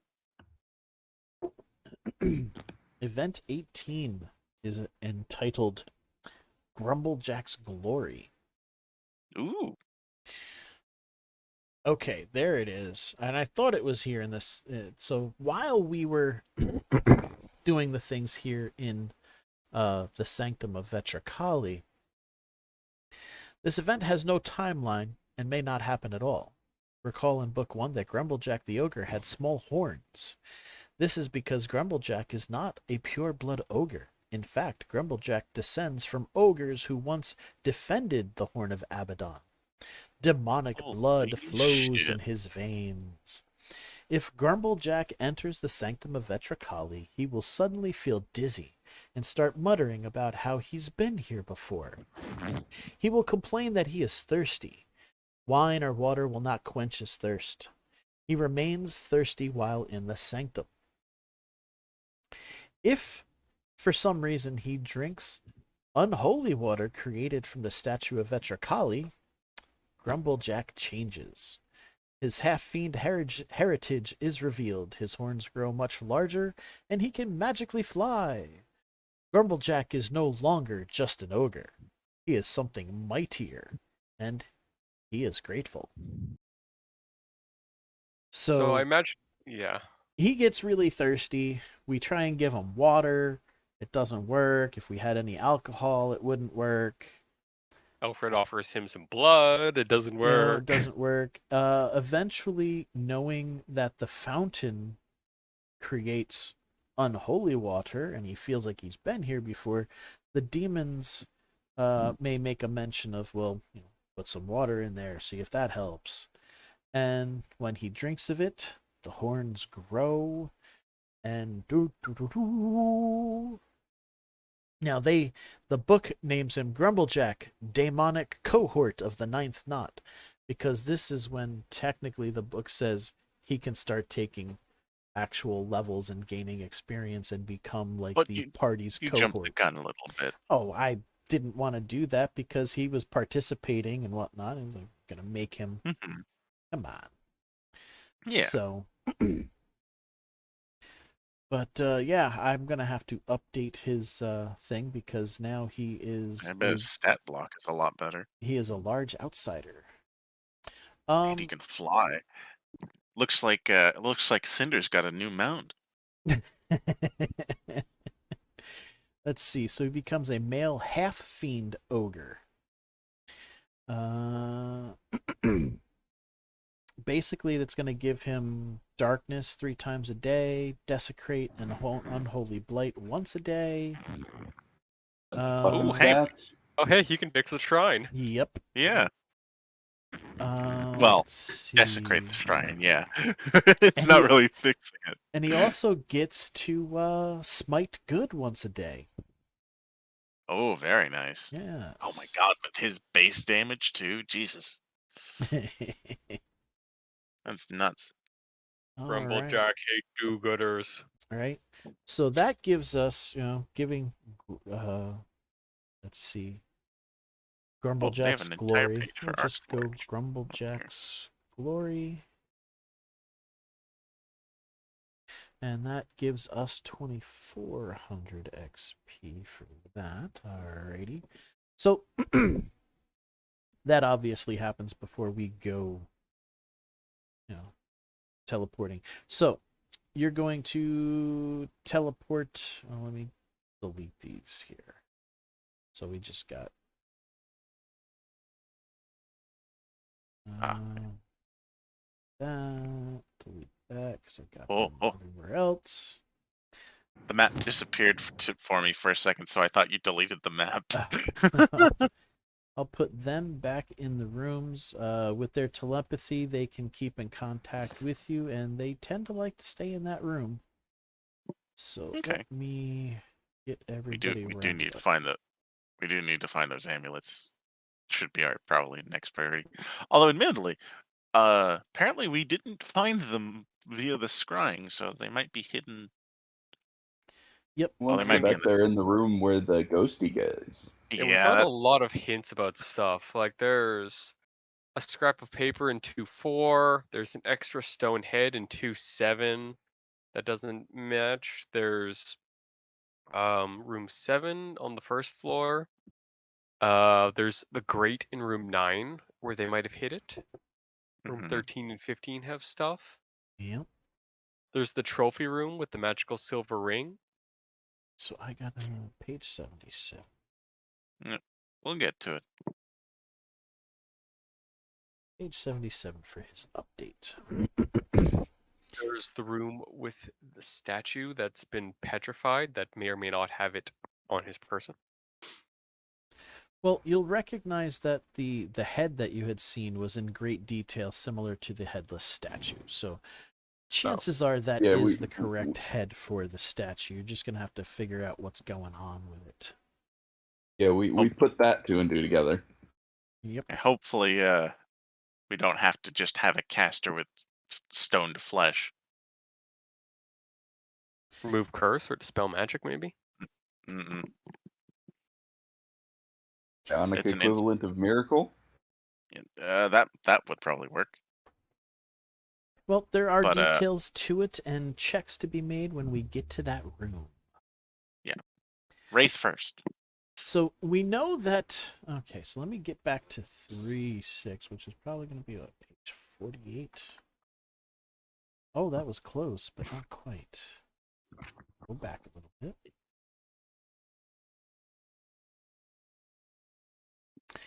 All right. So you know that when you walk up to the door, you have to say Hail Vetricali. The door opens up and you're able to see the way you're supposed to. This room is not really a room. Instead, it is a pocket dimension overlaid over another room of exactly the same size. This is the treasure vault of the Sons of the Pale Horseman, and this is where the lion's share of their wealth remains. This treasure vault is what the victor and his men never discovered. It's hardly surprising they were not seeking riches. Instead, they sought to purge every last daemon and priest from the Horn of Abaddon, and that they accomplished. And so for 80 years, this vault has lain undiscovered and quiet. Now, Wait, so is the Wraith in the pocket dimension, or is it... well, not entirely quiet. About a decade after the Sun's defeat, their last high priest's tormented spirit gained enough vigor to manifest once more. The spirit coalesced into a wraith. Born of both raw hatred and the residual evil of this place, Ezra, thrice damned, has two purposes: to slaughter and feed upon the souls of every mortal he encounters, and to break the seal of the sanctum above. It is the second purpose that may cause Ezra to possibly ally with you guys. We can convince him, yeah. Someone with really good persuasion. Hello. Talk to One this with dude. really good intimid diplomacy. Right. Timid diplomacy. I've been playing 5th edition, okay? Persuasion, what that? Nah, it's fine. So, Ezra's not alone. He has 3 Wraith spawn he created when he attacked the 4th knot. Aiden Kale escaped him, but no matter. Hexer and Vexer heard the commotion and finished the job. When Ezra consumed the souls of 3 members of the 4th knot, he learned some about the Knot of the Thorns. That will be role-played out.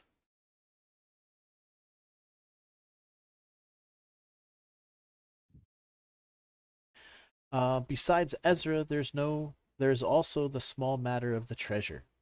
Heaped about the room is the accumulated wealth of the Sons of the Pale Horseman. Swear to God, So- if it's mostly copper, I'm gonna scream. Anyway. Give We'll me get to a that when we moment. get to that. Give me a moment here to Fucking Dragon's Horde composed of I need to 20,000 get copper. these. I Fucking should use have corp these board. tokens somewhere in here. Let me see. Literally speaking, I don't want to fight this guy. He's immune to all my shit. Or at least half my damage bonuses. I think I might be the only one that would be able to, like... Well, no. I would probably be able to wreck his face, just inherently. Mm-hmm. But I'd still rather... solution to both of our problems. I feel he'd be a very powerful ally if we kept him around. If we, But he's didn't a murder him. soul numbing wraith. He'll like kill all our followers just because he's got the munchies. Not if we feed him on the regular. Let's see. Wraiths don't actually eat, I don't think. Oh, You're They assuming he's got feed. They feed. self-control. Well, it said that he feeds off the souls. But, that doesn't necessarily mean he has to do it to sustain himself. Maybe he just does it for fun. Are you serious? I never got any. Okay. So I need to find Wraith pictures because I don't have any. Ha ha ha ha ha. All right. Just find a picture of a Dementor. You'll be fine. Right. Unlike a lot of Pathfinder monsters, Wraith is probably one of the easiest to find. There's so many weird ass monsters that finding a picture of is just a pain in the dick. Because this one's so badass. I'm going to go with that. And then there's the Wulgar, and it's just like a Zenogre. Full stop. Well, yeah, it's Final Fantasy, of course. There's pictures of that. I mean, I don't know what they were going for from Final Fantasy, but it's a Zenogre from Monster Hunter. Oh, am I thinking? I'm sorry. I mean, it is from the Final Fantasy book, but I have no idea what they were going for in Final Fantasy. Oh, it was like Red 13. But he didn't have electricity last I checked. Semantics. I think they might have changed the element just to avoid potential copyright things or just for fun. Who knows? I think he did cast stuff, didn't he? I mean, everyone casts in Final Fantasy VII. Oh right, Materia. Right. It's been a little bit, and I still need to finish the remake. Same. I haven't even gotten that deep into it. The I remake. have no idea how deep it goes. I've heard that it's actually not a remake as much as it's a stealth sequel. Well, it's a remake because it retells the story, but it does add quite a lot to it. Certainly not a remaster. It is a lot better than that, or a lot more involved than that. All right, so then we've got. Boom. It's closer to another entire story that happens to have the same characters and general plot. Oh, okay. So it's like an Elseworlds story, or like a same universe, different timeline thing. You Almost. can consider it that. It's more like just everything is more fleshed out, like a lot Yeah. more fleshed out. Okay. It's like if Final Fantasy VII had the budget of a game today, pretty much. Ooh. Several games And- today since they're releasing it. Like Yeah, the they're first. multiple games. It's a $60 game that is an entire game-sized game that is the first disc. Pretty much, yeah. And I think they released like an even further expanded thing on PS5, which I'm And that not was going to. just like a pure side story that didn't exist before. Oh, really? Okay. Yeah, starring Yuffie. Oh, I gotta refresh. Let's see what happens. Anybody else get disconnected? I don't think so. The red window Uh, popped up telling me that I was disconnected. It So let's was see. there, but now it's gone. I'll refresh anyway, just to be sure.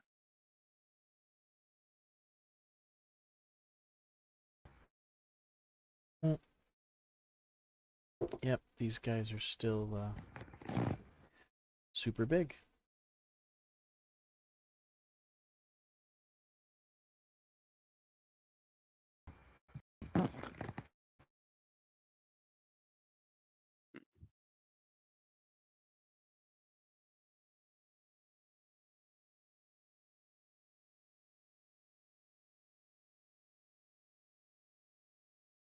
So if you guys want to place yourselves by the doors here. Oh. Oh god, I zoomed all the way back in because the refresh. Oh, I'm darn it. gonna let Kel take the lead because it's like So is this the entry or is it? Oh, it's The over S here. would be the door over Gotcha. here. All right, so let me get this back up here. Let's see what is gonna happen. I will be the one to open the door, by the way. Yeah. In case it wasn't apparent. Unlike these guys who are transparent. Hey. I'm sorry. Oh, the wraiths and daemons can enter it freely without needing to open the door or say the password. Oh right, yeah. I will. Everything else can just has to say the password in order to enter the Yeah, the I sanctum assume. there. I assume it was in the book or something. Wouldn't that have been funny, tricking it to not saying the password and getting the wraith bamboozled by the statue? Jesus. All right, so here we go. Let's see. They can. Okay, so they can speak.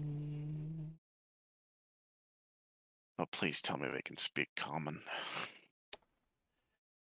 So as you open the door, or as the door opens,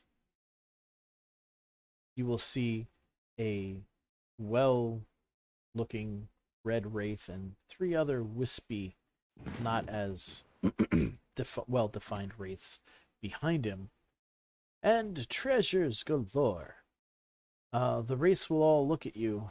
I maintain. I open the door and then like just stare down the main wraith. Right. Well, the main wraith will look at you all and go, mortals all, but you said the right words. What are you doing here? We seek to break the seal and summon. What was his name again? Vetricali? Vetricali. You wish to release Vetricali back into this plane? I have Indeed. waited a long time. I myself cannot do it, and I wish it to be done too. You may be the right ones to help me. Yes. Let's see, but how do I know that that's really why you're here? Why should I not make my wraiths take your souls? Because then you're back where you started, as opposed to, I don't know, casting a truth spell, just looking at us, something. That and you can't, because we can kick your ass. I mean, You really. no need to be rude. Kelf remains silent, staring at him. Well, do you know what is needed to bring back Vetricali? We're working on that. We have the one. eyes, removing that seal thing, and a ritual. Well, that much is obvious. Mortals. No, I mean we literally have a step-by-step instruction manual on how to undo the ritual. Oh. Well, that We have it. is a better story than what I originally thought you were telling me. Maybe you are the one. We haven't read it yet. Alfred's glanced through it. He knows what it's about. Hey, Fine. I haven't read it yet. Fine. Let's see.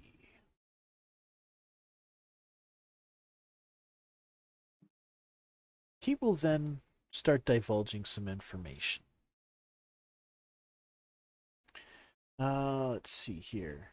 When I consume the souls of the three members of the previous people who tried to come in here saying that they were looking for Vetricali, very unsuccessfully, they pissed me off.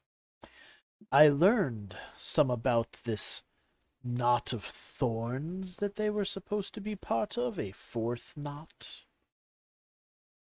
They were ambitious servants of Rapscallion and hoped to break the Silver Seal for their own purposes. I saw potential in this to accomplish my own goal through them. I'm certain that one day the knot would return to the horn, and this would be my chance to overthrow Soriath's curse and last be free. Maybe you guys can succeed where they failed. They spent too much time here, pissed me off, so I killed them. I already mentioned that, but such weaklings. Totally, They were. totally understandable. Let's see.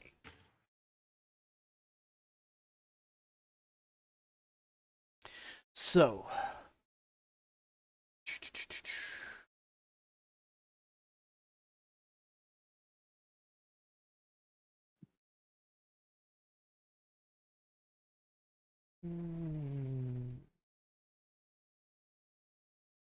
okay. Maybe where they failed, you will succeed. And in this, since I have no need of these things, maybe these things will come in handy for you. The treasures in here, should you be able to use them, I have no problem with you taking them. First off, and he'll start pointing out that he'll glide over to this box here. On there's an ornate silver belt studded with obsidian. So this is a belt of giant strength.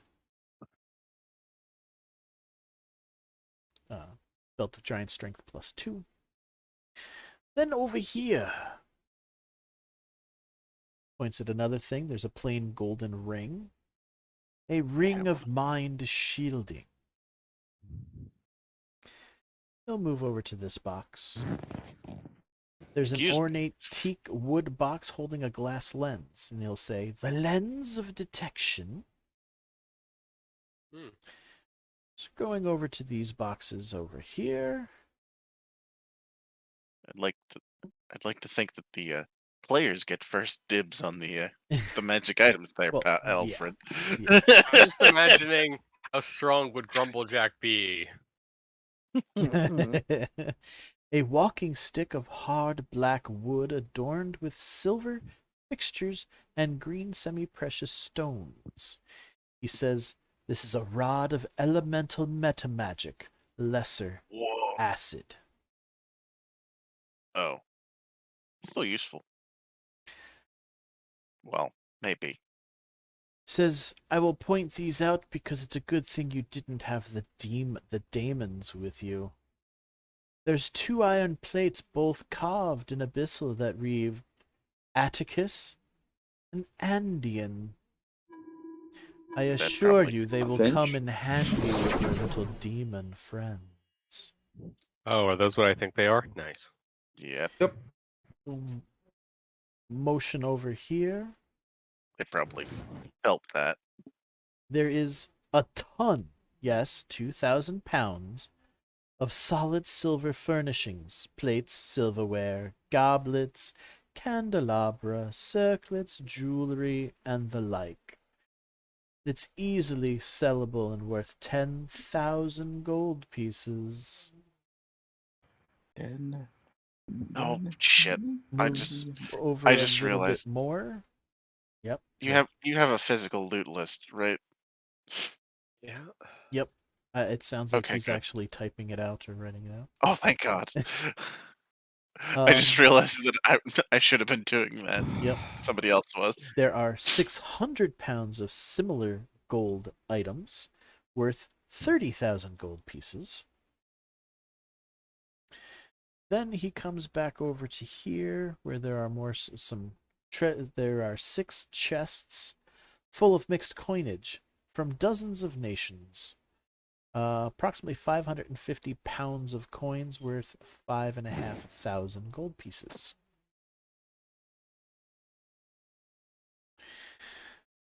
Then he goes over to this big crate over here, and there are it's a carefully packed crate holding dozens of potions labeled in abyssal, cure moderate wounds. Oh my God! So, roll me a d6, somebody. Someone who Don't do isn't that. writing everything down. Come on, guys. I got it. I got it. Mage Gamer's got a 3. There are 3 dozen Cure Moderate Wounds potions. Let's see. In addition to all this, he moves over to here, and this, the other wraiths will move off to the side. In addition to all this, there is at the center a small podium that rises like a claw. Between its talons, it clutches a single dark, radiant emerald. This is the second eye of Vetracali. He says, "The Eye of Hatred." This jewel seethes with magic, but does nothing until it's restored to the statue of Vetracali in the sanctum. With this jewel in the horn of Abaddon, with this jewel, the horn of Abaddon is permeated with eldritch hate against Soriath and her followers. Anyone who casts a divine spell of Soriath in the horn causes the jewel to glow. If the Eye of Vigilance is also present in the statue, it will reveal exactly where the offending spell was cast. Something tells me that's going to be very relevant for when the sieges happen. Yeah. Alright, so just so we're sure, I have a Belt of Giant Strength +2, a Ring of Mind Shielding, Yep. a Lens of Detection, Yep, a Rod of Metamagic Lesser Acid, yep, 10,000 gold and silver furnishings, yep, 30,000 gold in gold furnishings, yep, 5,500 in mixed coins, yep. and 36 Moderate Wound potions, Yep. and the Eye of Hatred and the Iron Plates. Am I missing anything? That is everything. Okay. Now, while he seems okay with you touching and taking anything else, anybody going towards the eye, trying to grab the Eye of Hatred, he will insinuate himself over top of it, and the other wraiths will circle around. Yep. No one will we let touch unless you swear a blood oath to restore Vetracali to this world. So this is where you got a choice, guys. Swear a blood oath, all of you, to restore mean, Vetracali to the world. Or That's what we were planning to do, right? To fight get the the wraiths. disease. This is true. But you see, there's a difference between restore Vetracali because our patron wants us to, and restore Vetracali in the manner this guy wants us to. No, at this point, it's one and the same. Oh, okay. He just wants a blood oath. I mean, you guys signed a contract to do this with Thorn. This guy wants a blood oath. He wants you to cut yourself, drip the blood, make a ritual of it, and swear to, Vetracali that you will. I'm betting that the contract was also magic. So. Oh yeah. It's kind of. It was signed in blood. It was signed. Yeah, in blood. we're bound to do it either way. So yeah, Kelv will do the blood oath. Yeah, sure. All right. So as long as everybody's in agreement to do the blood oath, you will be able to take the Eye of Hatred from the pedestal, and the wraiths will bother you no more. As long as Alright, both so- Grumblejack and Cinder are cool with it, which I assume they are. So, I mean, considering Grumblejack got great power from Vetracali. somewhat there. All right, so we. Excuse me. And we did lose Lebs, by the way, because he Down had to the go for vault. dinner. Yeah, we'll be ending here just shortly. Yeah. And let's see, we got. So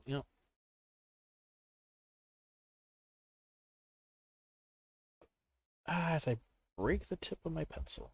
Well, that is pretty much shot anyway. So there we go. Get rid of that. Our network is skyrocketing. All right. I know, right? Our fucking funds just shot through the roof. What we need now is Gonna we be need needing a some of that money crafter eventually. really badly. Right. All And I right. think, if I recall, you were working towards that, right, Ben? Yeah, that was part Or of was the it Cinder that was doing that?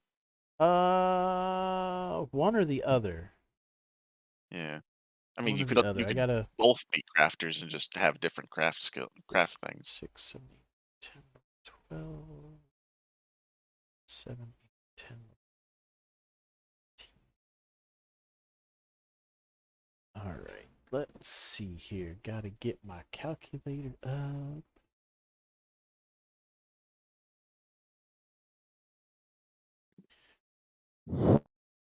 This is pretty good though. We have 2 out of 3. We explored everything, and we've gained allies in the forms of the demons and the wraiths. And we just yoink those iron plates. Okay, so now they can't turn on us at all. Okay, so yeah, there's 5 players, so I gotta divide this 5 ways. 4 of them right now. All right, so everybody gets 3,040 XP for what we've Well, accomplished so I far. definitely leveled up. Like, for sure. Which I'm happy with. Oh, of course, that destroyed all my character sheets when I refreshed. Oh no! When I refreshed, Oh. they closed out. Oh, I thought we you... can't have like 95 experience more. Well, that's what you're shy. That's what me and you are shy to level up to 9. Okay, so let's see here. I mean, yeah, he's not done looking through all the events, I imagine. 42, 232, plus 30, 40. 5 plus, what did you say, 30,000? 3,000, not 30,000. Oh, 3040. 3040.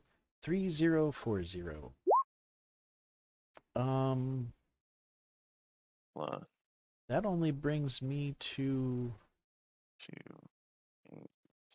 45,272. Shit, I actually did. I misheard that. 50 I'm not. grand. I've still got another Got 5,000 or so. What did I miss? Yeah, I've got 49,905. That's what I got too. Wait, hold up. Wait. Ooh. Wait, that shouldn't. Because I've got an. Oh wait, I already paid that off. That's right. You know what? You're right, because I just didn't update my sheet, apparently. I've got 42,232 as my current experience, but literally 2 sessions ago, I had the base as 46,865. And there was 3,200 experience given after that, which would be 40. Oh, that'd be almost. Okay, so that was. Okay. The Eye of you have the 46,865 is what I had. Okay. And then we with just the got 3040. Yep. 49,905. All right, let's. You know what? Yeah, I'd need a bit more than 95 to level, unfortunately, but that's fine. Let's see. 905. For us who are unmodified, I suppose we can hit that at that 50. So that would be 31. I mean, I can go outside and waylace to the forest for a while until I get 95 XP. Right? No, 3135 is reasonable enough. Because, let's see. Oh, you know what I didn't? Yep. You know what I didn't take into account? The experience. Hold on. The experience for the for allying ourselves with Ezra, Thrice Damned, and the spawns. So that's important. Yeah. Yep. So we'll leave it as Yeah, the 30-40 so far. Let me back here and fix this. 30. Yeah. Then Oh we'll wait. So what was that? How much was added to that again? He hasn't told us yet. Give us a sec. yeah. Let me just figure out what the grand total is because I forgot about this part of it. Yeah, Calculator. never mind. So 30, 40 plus.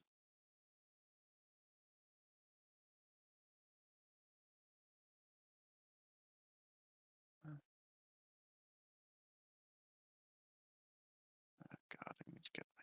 Okay, so 2, 3. Okay, so that divided by 5.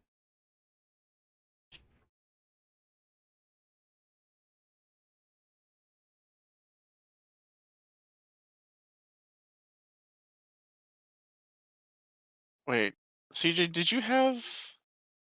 You had a +2 level adjustment, right?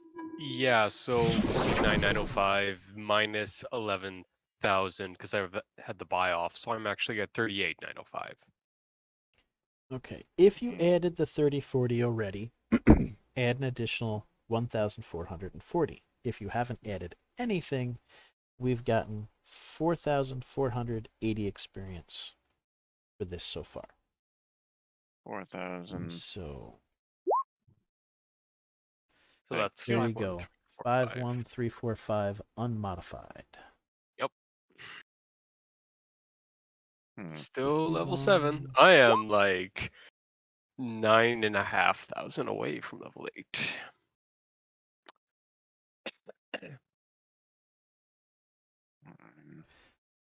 So that will level up Aaron and hopefully Cinder and Grumblejack. Yes, yes, yes. What after 50,000? What is the next? 6,500. 71,000. 71,000 is the next milestone. 71. All right, because this character sheet in Roll20 doesn't automatically go up when you Yeah. change the experience, which is one of the nice things about Foundry. Most of the character sheets, Oh, when you yeah. type in, when you hit it, it automatically goes up to the next one if it's set to the right coordinates. It seems like there's a lot of really good quality of life things in Foundry. Yeah. I almost wish you hadn't invested as much time into the Roll20. Well, So- had it been working, had Foundry been around back when we When first you started started. this 4 years ago, Yeah. It would have been. I well, might have spent the $50 for it back then and had everything run off of that. The only issue would be like every gym would have to have a copy or something. You can allow other people to have GM controls of it, but they Really? can if Can you make I multiple think maps? you can do multiple things, but not like you can with Roll20 and giving GM permissions. It would I would have to have my thing running, and then you'd be Mhm. able to log in and then run a game. So in order for you guys to do Soriath games through Foundry without owning your own copy, I'd have to have Mhm. my computer on and the app running and logged in. Yeah, And you'd that's have to not have GM permissions in order to run viable. it. So that makes it a little more complicated. But otherwise, yeah, it really is Yeah, for like one GM I mean, to run things for the most part. granted, that being said, I have bought it. I think I've got it, definitely. because I think it's really cool. I think I bought it. I at least made an account. All right, so you have 2 demons, Custo demons, that are allied with you tenuously. You Well, now have the we have their true shared. names now. You also have 4 wraiths, a dread wraith and 3 wraith spawns That being said, we do theoretically need on to your find. side. I assume those control amulets that we mentioned earlier are not in here. Yes, they Yeah, were. no, they are. Those were Oh, they were. Okay. Yeah, those were the plates. Oh, I thought they were separate from the plates. That's why I was Nope, confused nope, for a moment those there. plates. And you will, if you I didn't describe this, but around the demon's necks are a chain with what seems to be half a plate, and in Abyssal has the Hexer and Vexer on them respectively. Oh, These okay. plates have the second half of their true names on them. Huh. There was. I'll probably get into that next time as we go through more of the rooms to figure out this, that, and the other thing. What Is is any- necessary to get them bound to you? Like, okay. Yeah, that we do need to do that, but yeah, that can wait. Yep. So Okay, the Eye of so- Hatred, the second Eye of Vetricali, is also in your grasps now. Now we just need to find the last one. Yep. That's And probably I now not have blind sight out to the first increment of my storm. Blind sense. nice. Blind sense, not blind sight. Blind sense. Oh, okay. Nice. That's not quite as good, but still useful. But still very useful. Blind sight's busted. So I guess next time when we reconvene next week, hopefully next week, we'll go to the key floors Yeah, and rooms, go- get glean what information we can and whatnot. and then that spend is all this done- motherfucking money. Once that is done, some restoration to defend the place and Oh, get yeah. it prepared for the ritual will be Yeah, that's going. gonna take a little bit. And then we're gonna have to build up a organization. Yeah, once that ritual gets going. Do you- Let's see. I wonder if can we'd be able to see. recruit the ogres that we gave weapons to. They're off on their raging rampage. Okay, We so could- they're far away enough and they're doing their own thing that we can't Yeah. really recruit. Hey, Okay. Alfred could contact his assassin buddies. He always wants some assassin spies on call. Probably. Yeah, Guys, we're getting paid actual money and not wheels of cheese. Come on. but I like cheese. Shut up, Dave. You should buy cheese. Yeah. So we got all But these no, I think we should start with trying to find any like isolated cults and bring them into the fold first. Yeah. So we have some devotees that we don't have to pay. Cheapskate. Yes. I've played Pathfinder for too long to not be a cheapskate. Okay, so how much experience do I need to level? Not too much, but more than I that's got. further. Oh. Wait, no, it's minus that.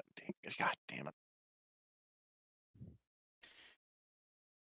Minus. Okay. So, 7, 3, Well, just so Oh. I'll read over this a little bit so you guys have an idea of what's and I'll repeat it next week. The ritual. 3, The gruesome 3,654. ritual to break the silver seal and call forth Vetricali is simple but exacting. 3 times per day, for 222 days, a prayer must be made. The first prayer is recited at midnight, the supplication of to darkness. The prayer begs forgiveness that mortals have failed the Daemon Prince and allowed his sanctum to be overthrown. The second prayer is recited at dawn, the cursing of the light. This prayer curses those who made the seal and begs for the dark powers to lessen its might. The third prayer is made at dusk, the call across the void. This prayer calls to the Daemon Prince and guides his spirit through the astral ever closer to the prime material plane. These 3 prayers are found as songs. When you strip away all the grim trappings, the dirges is at heart a hymnal. The prayer must be intoned carefully and precisely. This takes 10 uninterrupted full round actions. At the end of the prayer, the silver seal is doused in unholy water, which sizzles and boils across the face of the divine artifact. Each player must be Each prayer must be repeated 222 times to break the seal and end Vetrakali's banishment. If a single prayer is missed, the entire ritual must be restarted. The prayer must be performed within the hour of the specified event, and if interrupted, may be tried again. For example, the midnight prayer must be done before 1 a.m. Further, 3 humanoid sacrifices must be made during the course of the ritual. At the first supplication to darkness, one of the death priests who failed Vetrakali or one of their descendants must be sacrificed upon the sealed altar. At the 111th cursing of the light, a true follower of Soriath must die upon the altar. And finally, at the last call across the void, one of Victor's blood must be sacrificed. One of the Victor's blood must be sacrificed. Then and only then will the seal be shattered, and will Vetrakali be once more manifest. The dirges specify exactly how a sacrifice must be made to Vetrakali. The victim must be placed upon his altar, and there have their heart cut out while still alive. The heart is then placed in one of 3 bowls that the statue of Vetrakali holds. To perform the ritual, the villains need 8 components. Number 1, the dirges of Apollon. Or Apollyon, Apollyon, Apollyon.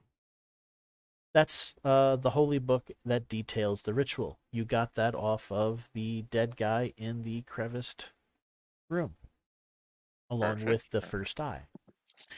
666 doses of unholy water. The statue of Vetrakali creates holy water at will, so that's not a problem. You need the Eye of Vigilance. This jewel restored to the statue lets you scry, as the spell scrying, the entire horn. The Eye of Hatred, and the Eye of the Withering Eye. So all 3 eyes. You need a death priest or descendant. Does the Wraith count? Nope. But you'll be able to figure that out as you go through the rooms. You will need a devout follower of Soriath, which, this is probably it'll probably be easy found enough the purpose to acquire. for Timian? That could possibly work. No, I broke him a while ago. He's not a follower of Soriath anymore. Well, you also know that there are the nuns back at Farhold. If you could get your hands on one of them or something like that, they're definitely followers of Soriath. And last but not least, the bloodline of the victor. As we realize this, Elfred just sort of looks at Kelv and it's like, your dream is about to be fulfilled, my friend. The bloodline of the victor. There's really only one relative of Victor in Farhold. Sir that dude. Sir Valen Darien, the commander of Hammerhall. Inside his castle, he is a daunting target, but he will in time come to our villains of his own accord, possibly. So that might be one way of coming across it.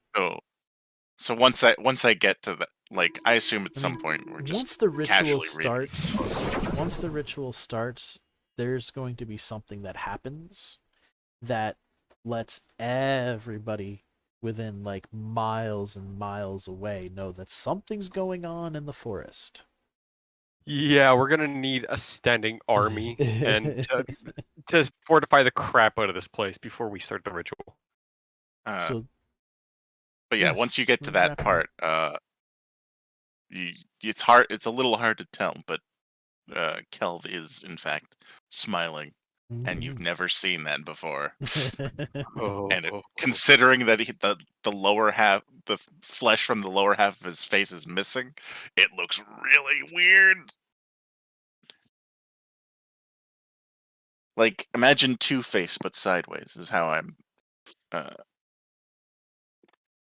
Is how I'm imagining it when I wrote that. So rather than like the right side of his face, it's the lower half. So the rest of this goes on about more stuff, which I'll read in more detail next time. But now you guys kind of know what is necessary. So something I forgot that I have a talent, or a talent that I have, is that I have telekinesis, which means I can give people flight. And some other stuff. But like that one in particular, I'm like, oh hey, hey, Alfred. Boop.